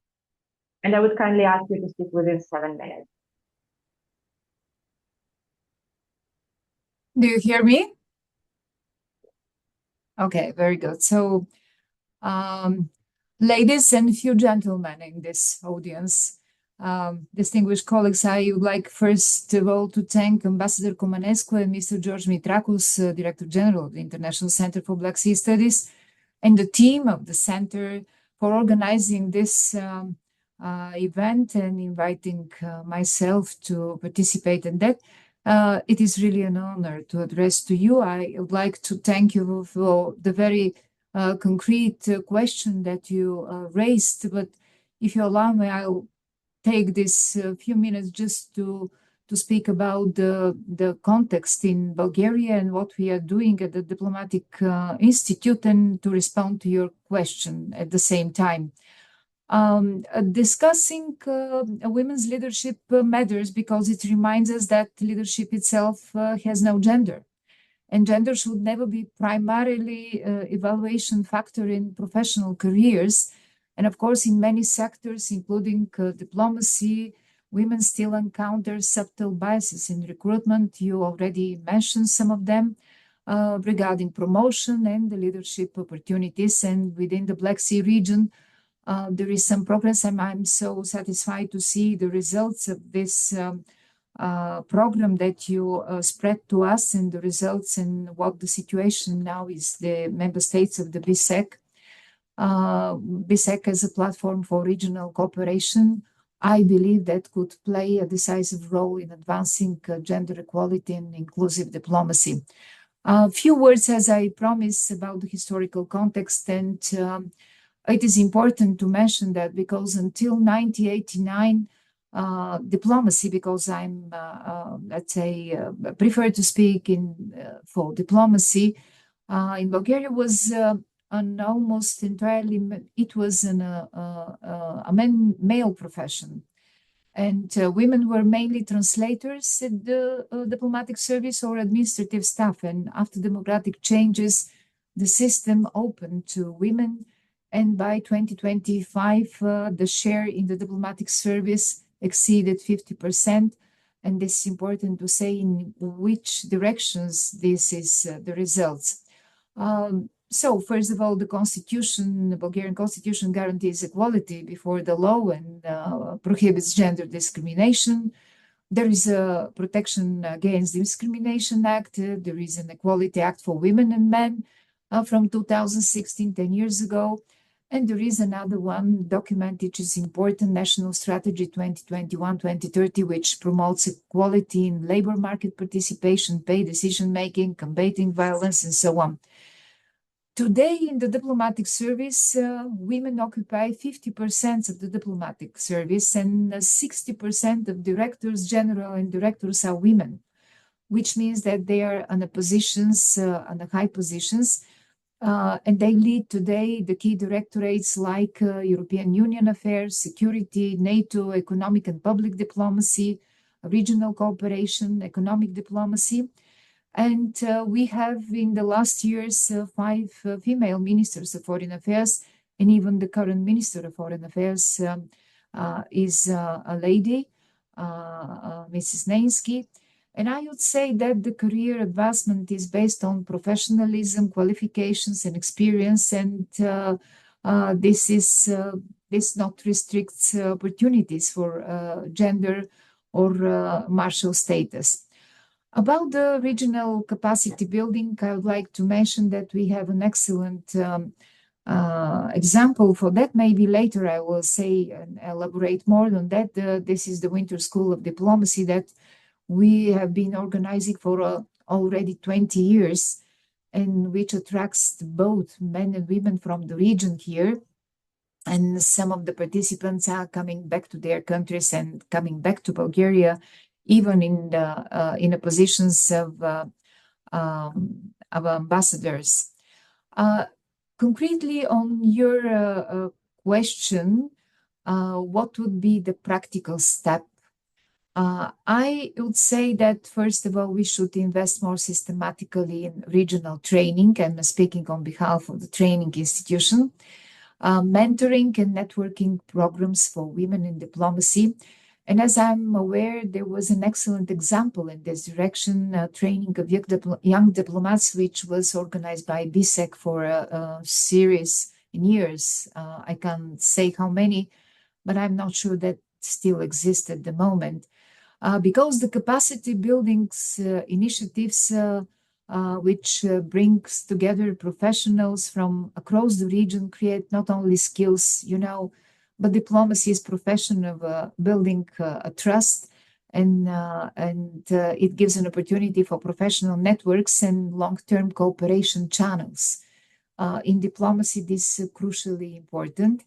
And when women participate in such programs, it is my direct observation, when they are involved in the regional projects and in some, let's say, more oriented leadership courses, they gain visibility, experience, I would say courage, confidence, which is needed to assume decision-making roles.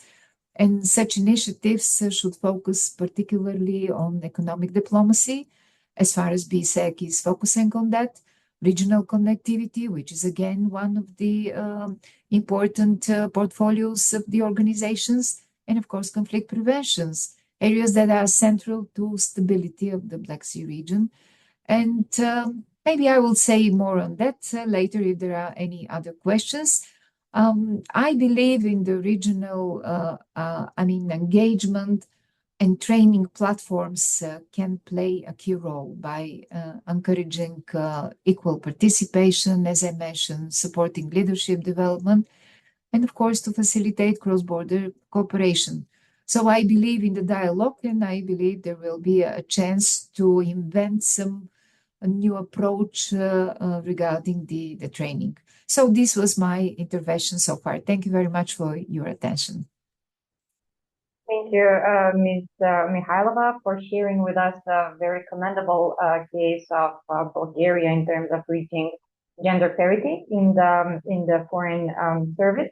That may be a bit more difficult of a task in politics or in some other sectors of society. So in that context, I would like to give the floor to Ms. Roberta Anastasa.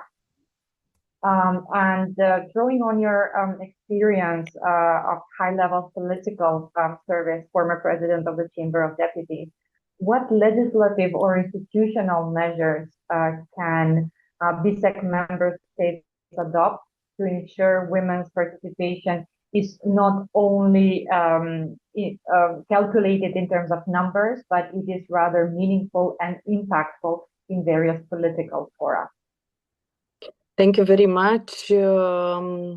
Your Excellencies, dear panelists. First of all, let me thanks to the organizers, BSEC and ICBC, particularly to Mr. Lazar Comunescu and George Mitrakos for organizing such an important discussion and for bringing together such distinguished voices from across the Black Sea region. From my experience as president of the Chamber of Deputies, I have learned that when we discuss women participation in decision making, particularly in times of regional instability, we must move beyond a simple question of representation. Of course, representation is very important, but from my point of view is only the first step.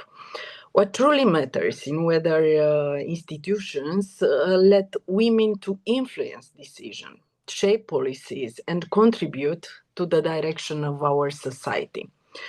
We all receive and see the data from the report on gender equality in the Black Sea region. Data presented in this report demonstrate that legal commitments alone are not sufficient, are not enough. Institutional cultures, social norms, and structural barriers still limit women's participation in real decision-making. And I'm coming back to one important issue, which it was discussed also in the first panel, about education. I think that education must play a central role in advancing gender equality. Laws can create opportunities, but education shapes mindsets. If we want to transform societies in the long term, we must begin in classrooms, where the next generation should learn not only about knowledge, but also about values. Of course, at the institutional level, the real challenge is to ensure that women's, at least from my point of view, to ensure the women's participation translates into real influence. This means increasing women's presence in key decision-making areas such as foreign policy, security, and crisis management, where the most critical decisions of our society are made, actually. It also requires strong implementation of the Women, Peace and Security Agenda, and I'm referring, of course, of UN Security Council Resolution 1325, which is talking about the women, the involvement of the women in peace building and diplomatic process. Finally, we must invest more in leadership pathways for women in diplomacy and public service through mentoring, training, and transparent promotion mechanisms. And here I fully agree with Tanya.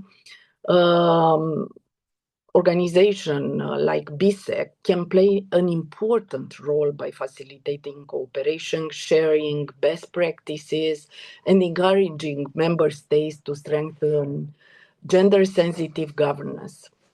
But I would like to stress also another point. We all know that women bring perspectives that are often deeply rooted in community life, social cohesion, and human security. They tend to emphasize dialogue, inclusiveness, and long-term stabilities. I think this is our main advantage. And from this point of view, I think that promoting women and their participation in diplomacy and decision-making should not be seen simply as a matter of fairness or diversity. Actually, it's a strategic investment in peace, stability, and sustainable development. Unfortunately, right now, we have a lot of dramatic situation, a lot of conflict around the world. And we see that in these conflicts, women are not only victims of crisis, but also powerful agents of resilience. They work to protect families, support communities, rebuild trust, and promote reconciliation. In this sense, women leadership contributes not only to better representation, but also to more sustainable and peaceful society. When women participate in shaping policies and institutions, decision-making process became more inclusive, governance become more responsive to the society's needs, and the foundation for lasting peace becomes stronger. And for concluding, I just want to point out an important idea for me.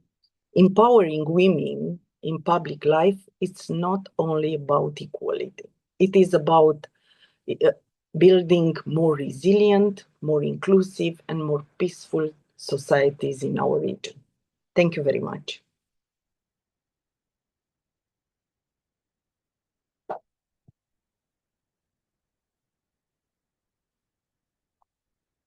Do you hear me? Do you hear me? Yes, yes. Anna, Anna, I was afraid that I lost. No. And you gave a great speech. Anna, the moderator, can. My computer just decided. Are you there? Okay, carry on, please. I am here. It was just, luckily, it was just a minute. Apologies for this technical glitch. There was one thing that Ms. Anastasia mentioned that really struck with me. It was education shapes minds. So with this in mind, let me go back to Ms. Mikhailova and ask to which extent diplomatic curricula in Bulgaria and more broadly in the region, in the countries that you are familiar with, acknowledge the specific values that female participation and engagement in diplomacy and in leadership and in politics brings to the forefront. Is there a specific place for, let's say, female solidarity, mentorship, empowerment in these curricula? And is there a role maybe for BSEC and the regional activities to somehow flag or emphasize these aspects in the training of diplomats?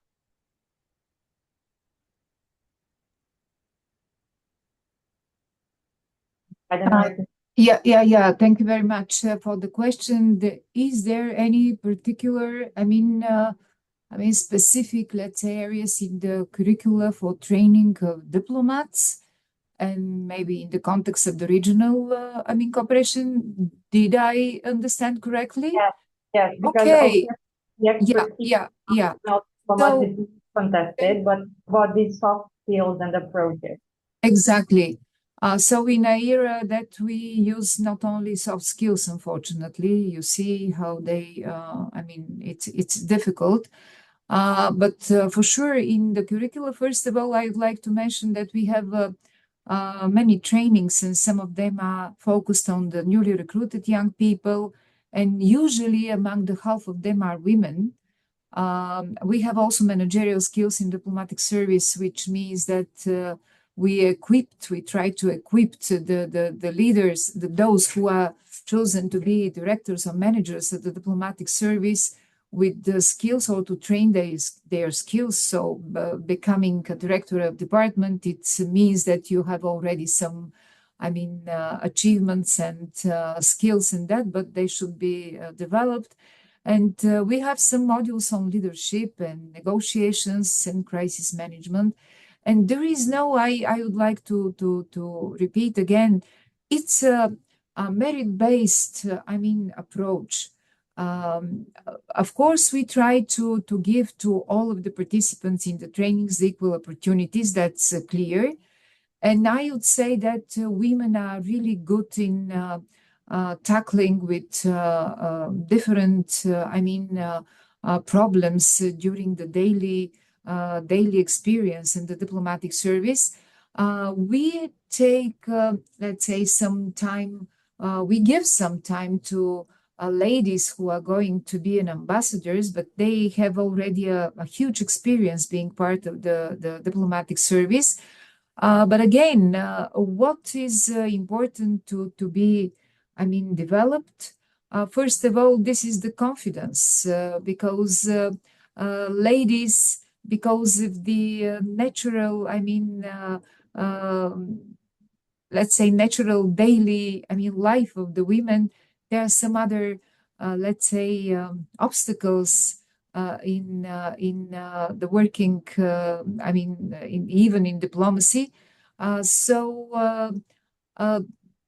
Training, inclusivity, and meritocracy are the principles.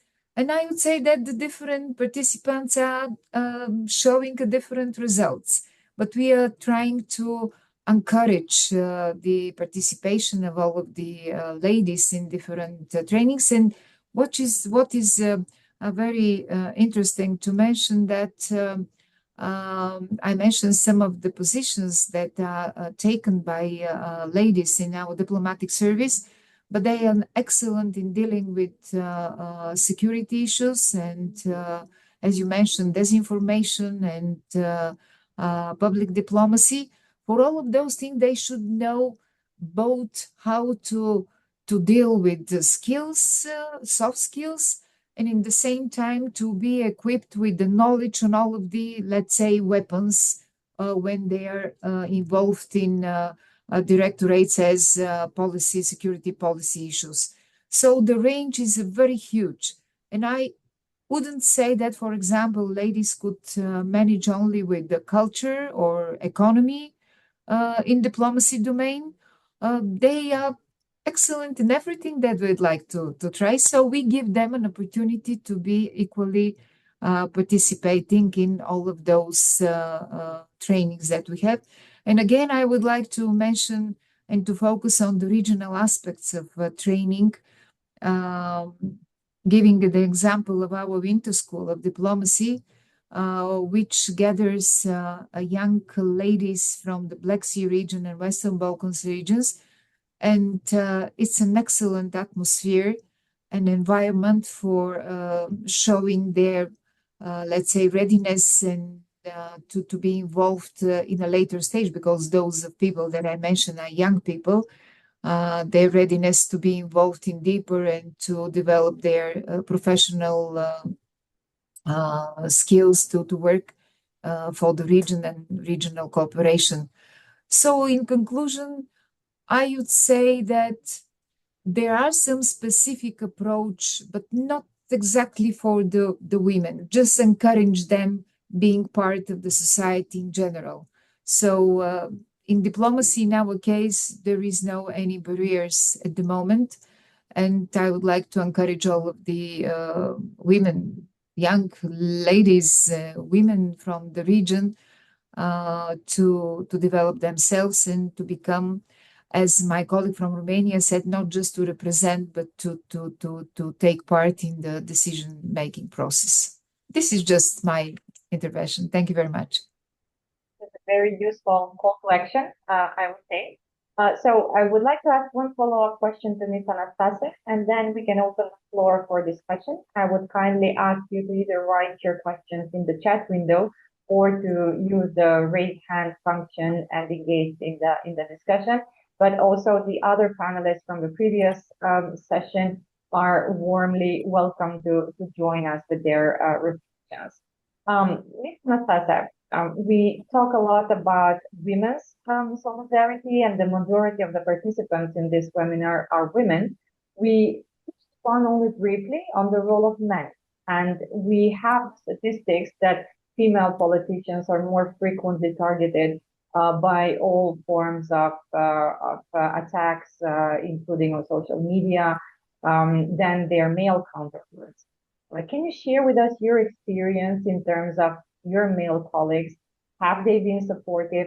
How do we raise awareness so that they are even more supportive in future of their female colleagues? Okay, it's a very tough question. Of course, I had both experience. Of course, I had to confront some stereotypes, as also in our report it is written. Of course, especially in politics, you have to confront it. You have a lot of interaction. We have a lot of people with different level of education and different ways of seeing the world. But this situation didn't discourage me, and we should know that is not an easy way. But if we want to succeed, we have to go on, you know. On the other part, I have a very good experience with a lot of colleagues who support me. Actually, I am a person who believes that actually, which is normal in society, should be normal also in the politics. If it's normal in society to be both together, work together, collaborate, men and women, is the same thing also in politics. And we have to support us and support ideas and fight together for this idea, because changing the legislation, changing also the society through our decision is important and make us all evolve.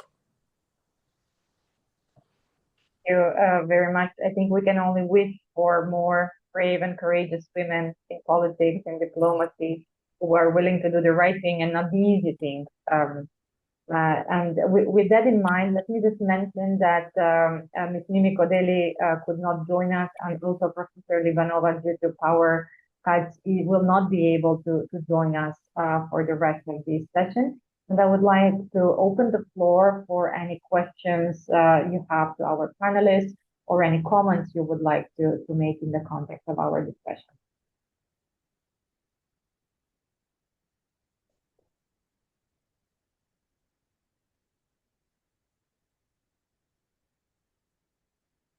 Do we have any hands raised? Anyone who would like to take the floor? If not, maybe I could. And also from the previous panelists, that you can take the floor also. Don't hesitate, it's an open discussion.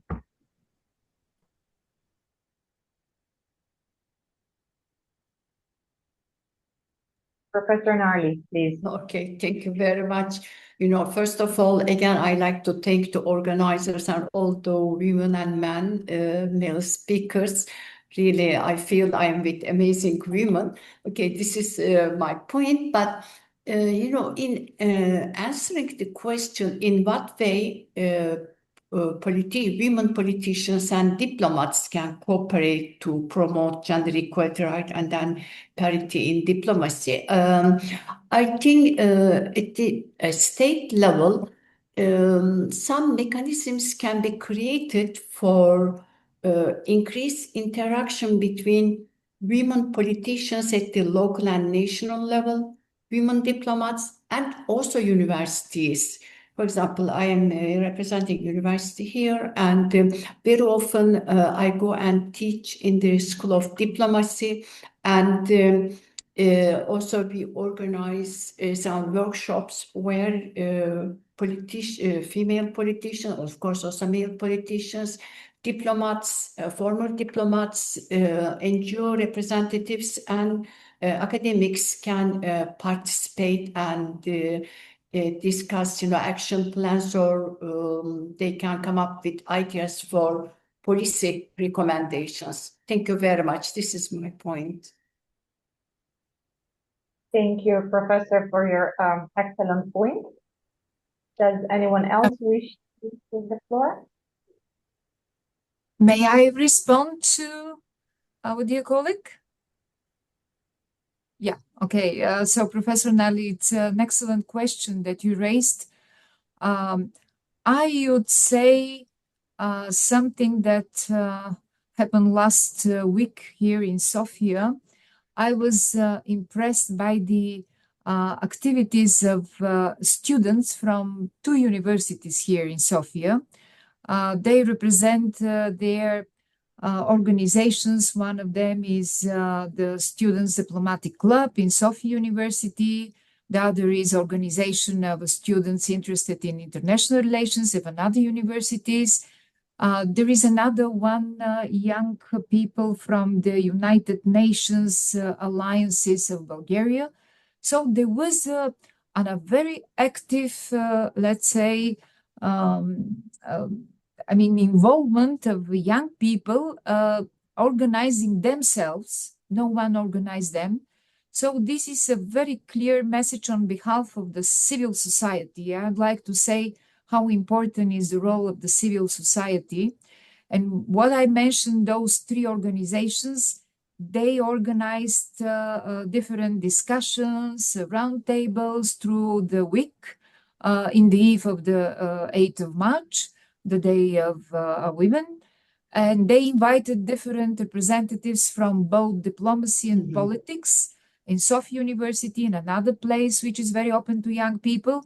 I had the pleasure to be one of those invited from one of the organizations, discussing on a very human level about the leadership and women. There was another very popular singer participating. So this was a topic for young people. No one asked them to organize that. They feel that they need to speak about the role of the women in society today, not only in politics, not on the high position, not in diplomacy, not even in economy. There is another one. Yes, there were a lot of events. All of those events have been organized by the people themselves. They wanted to discuss that.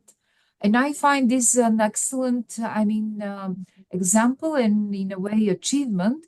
And in a way, even both diplomacy and politics should respond to the expectations of those people to continue to keep discussing the issue. And having in mind that I would repeat it, but there is an excellent environment in Bulgaria for ladies. We have no lack of ladies in positions. And again, the Speaker of the Parliament is a lady, the head of Constitutional Court, and so on. So this is a practice in the recent years, and I'm so grateful for that.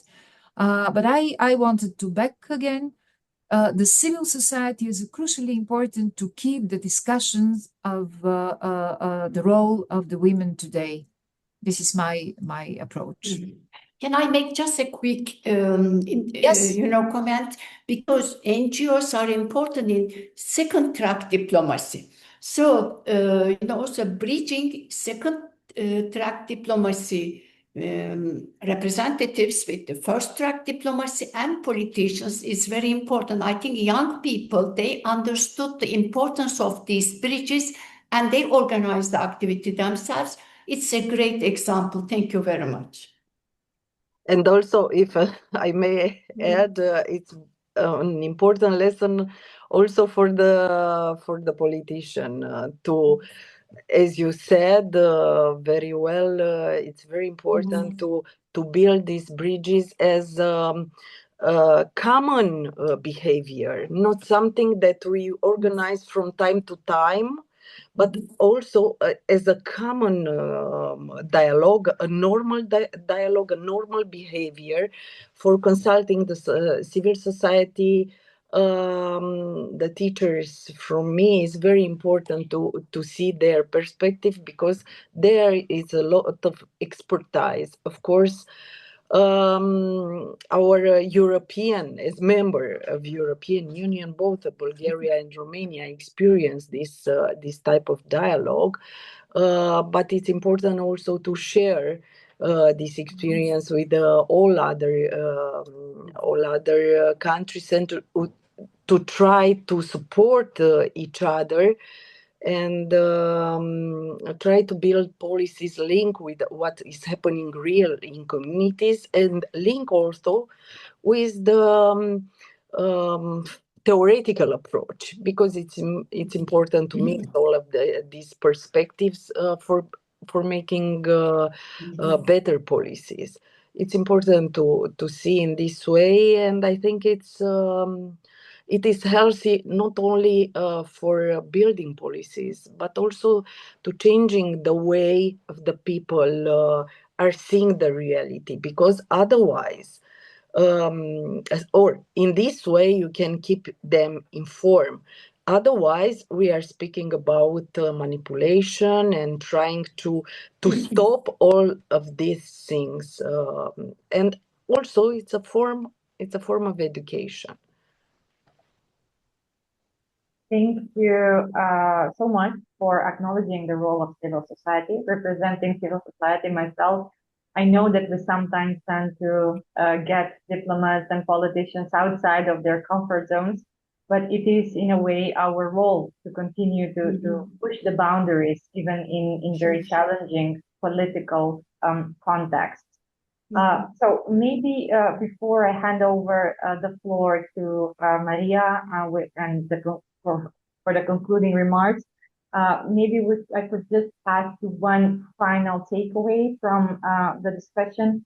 What could governments in our region and what could BSEC do to create a more enabling environment for women to further increase their role in advancing regional stability and cooperation? Whoever wants to respond.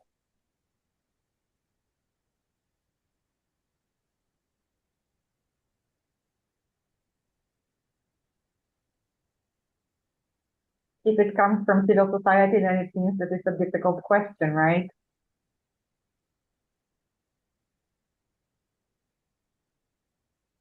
Sorry, can you repeat? Because I cannot hear you very well. From the same. discussion, Could you repeat the question? Sorry, I didn't catch it as well.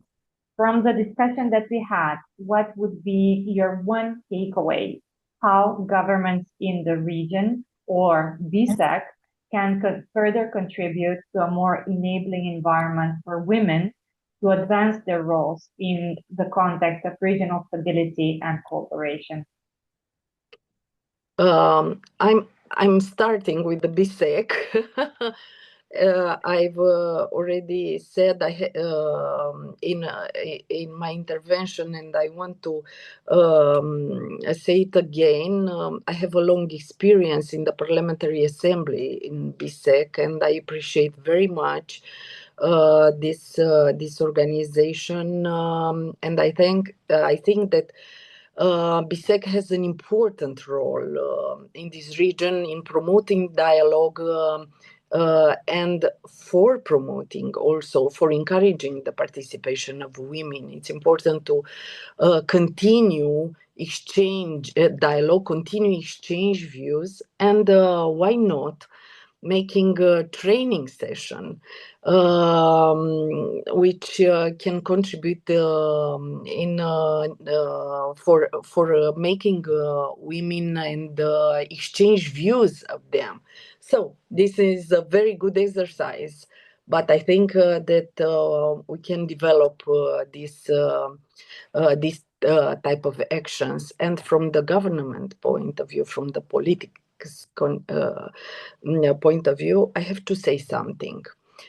We can make steps all the time ahead, but all the time we have to keep in mind that it's not a one-way road.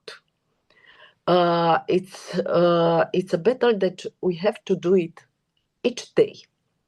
And the reality is, it's a proof for that.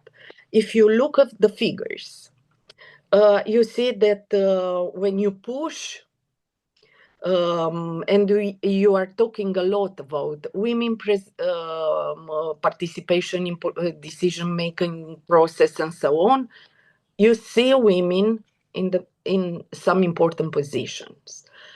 When this subject is not put in front of the political debate and the social debate, you see the figures, and this participation is going down.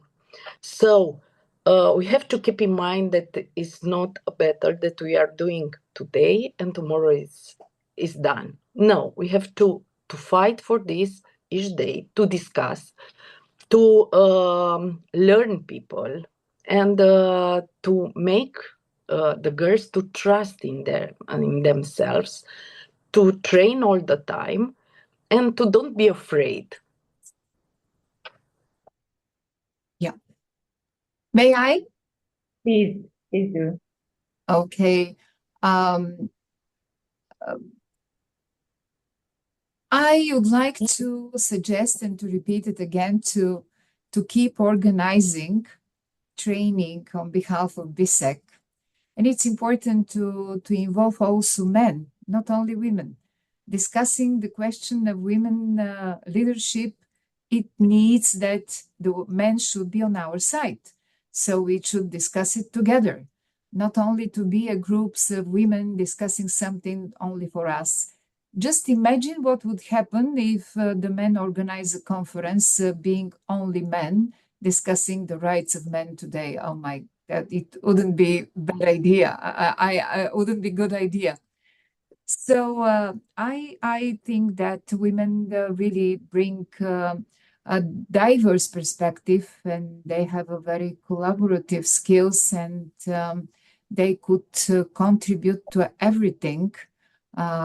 It's impossible to work today, without women's not presence, but also decisions. And I believe in the balance between both representation and taking decisions by, as my colleague Roberta mentioned, we are part of one society, and we should take our, let's say, responsibilities and being together, both men and women. So we should be a little bit maybe more confident, but there are even situations that women are more confident than women. So we should attract them to our discussions as well. So keep training women from the region. I believe in regional cooperation in a world that we live in today. It's more than ever necessary to be together, because our region is it's a must. I mean, we are living here. We can't move and change the situation. That's why with our empathy and our professionalism, we could do a lot in our region for the cooperation. So that's it from me. Thank you very much, Ms. Mikhailova.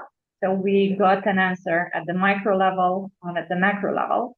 We need to continue dialogues, trainings. Oh, I see another hand raised, Ambassador Milinkovic. You wanted to join the discussion? Thank you very much. Very shortly, I must say that we are very grateful to Bulgaria. Our young diplomats are attending your academy, but also are very satisfied with the courses for young diplomats that is organized by BSEC. So they are still organizing, I must admit, with the financial assistance of Germany, which used to be our partner state. Unfortunately, not anymore. We don't have any partner state in the BSEC anymore, but that is another story. I just want to be short. I just inspired by Roberta's intervention, just to mention that in Belgrade, the beginning of June, organized by our National Assembly and the International Parliamentary Union, there will be a conference for the women parliamentarians. The title is Advancing Parity, Breaking the Barriers of Gender Stereotypes and Negative Social Norms.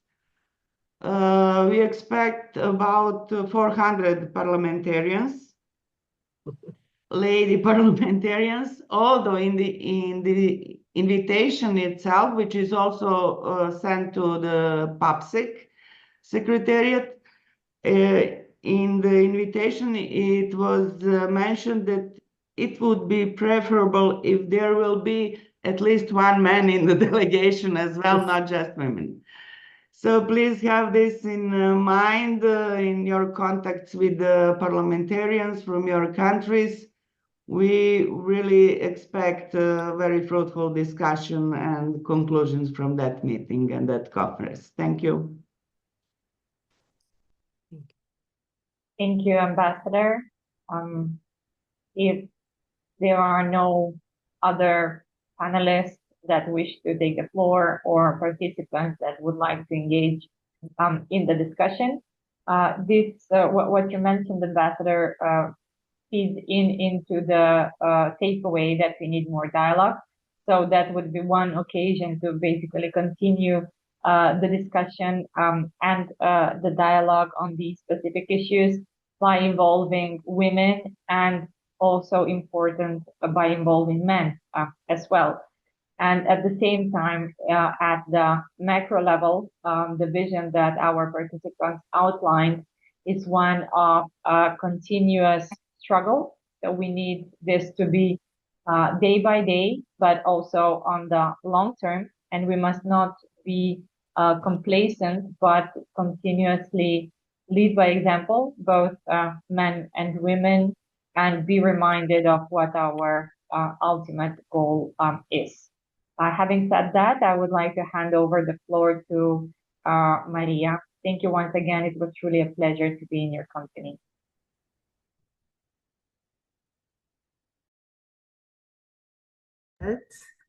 Thank you. Thank you very much, Anna. Your panel was actually excellent, very inspiring. I was supposed to briefly sum up to, highlight the main points of the webinar, but I think you have said it all. I don't need to repeat what you have said. The important thing is just summing up. It's a current everyday struggle. Of course, we have to fight. Of course, we have to support education, and also to decide in ourselves that we never want to be a quota. I don't want to be part of a discussion or part of a structure because the law says so. I don't want to be quota. I want to reach a point where quota will not be needed anymore. And it's not us versus them, because after all, we're all human beings. So at this point, I would like to invite and give the floor to Her Excellency Ambassador Merve Cavaxi. Do I pronounce it well? Your Excellency Merve Cavaxi, to give the closing remarks and conclude the webinar. Please, the floor is yours. Thank you so very much, dear Maria. Perfect pronunciation. Thank you. Thank you for this opportunity. I am the first Deputy Secretary General at BSEC, representing Turkey, and I am, I suppose, one of the ambassadors of Turkey that make 28.4% of all ambassadors of the country. Throughout the webinar, our speakers stressed indeed the importance and indispensability of gender equality in our region. When we look at the statistical data, and here we thank very much to ICBSS for their recent report they have shared with us, titled Gender Equality in Decision-Making and Employment in the Wider Black Sea Region, and also celebrate the news they have heralded, namely the launching of the Gender Equality Program. We see that the data in our region is not in any way independent, mutually exclusive of the complications and crucibles, if I may, of the larger global scale vis-a-vis gender equality and equity. That is to say, we clearly see that there is a wide room for improvement. While we more or less all have the legal framework and policy ramifications, with respect to women, emancipation, empowerment, and gender equality as countries around the Black Sea and more. There still exists a challenge of reverberating these onto the reality on the ground and ameliorate the status of women overall and in particular in diplomacy. At this more than ever securitized world of ours, undoubtedly, we need more women at every facet of diplomacy. But we must not stop there, as you have all agreed. Female diplomats must join hands with women of politics, women of academia, and civil society. And we must always keep in mind, and I remind myself at first, that this is a kinetic, living process. It is not a process that we can conclude, wrap it up, put it aside, suspend it up in the air. It's an organic, living process.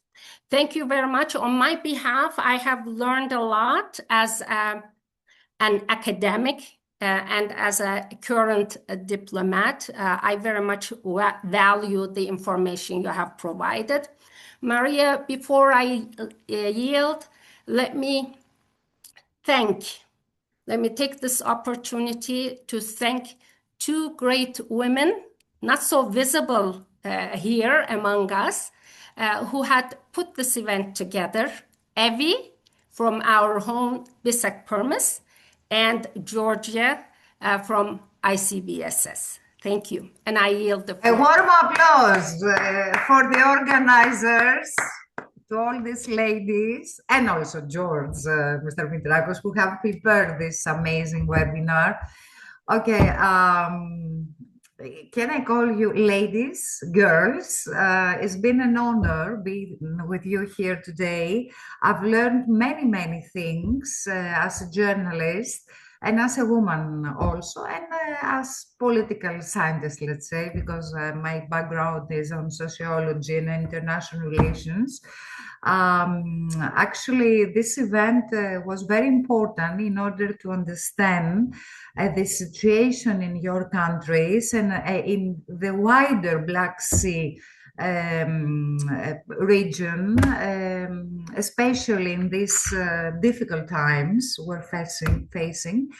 So I would really wanted to thank the organizers, namely the organization of the Black Sea Economic Cooperation, BSEC, and the International Center for Black Sea Studies for their kind invitation and giving me this opportunity to be part of this very important discussion. And also I have to let you know that every time you need me, feel free to contact me in order, if I can, of course. I do know very well all the subject, but I'm a good listener. If it's needed to moderate any of your events in your countries, would be a great honor for me. So I wish you, let's say, a good day, a good mid-term future, because you know every day for you is a very hard fact. And thank you very much. It's been a pleasure. Bravo, well done. Thank you. Thank you. Thank you very much. Thank you very much. Thank you, Georgia. Mrs. Hadji.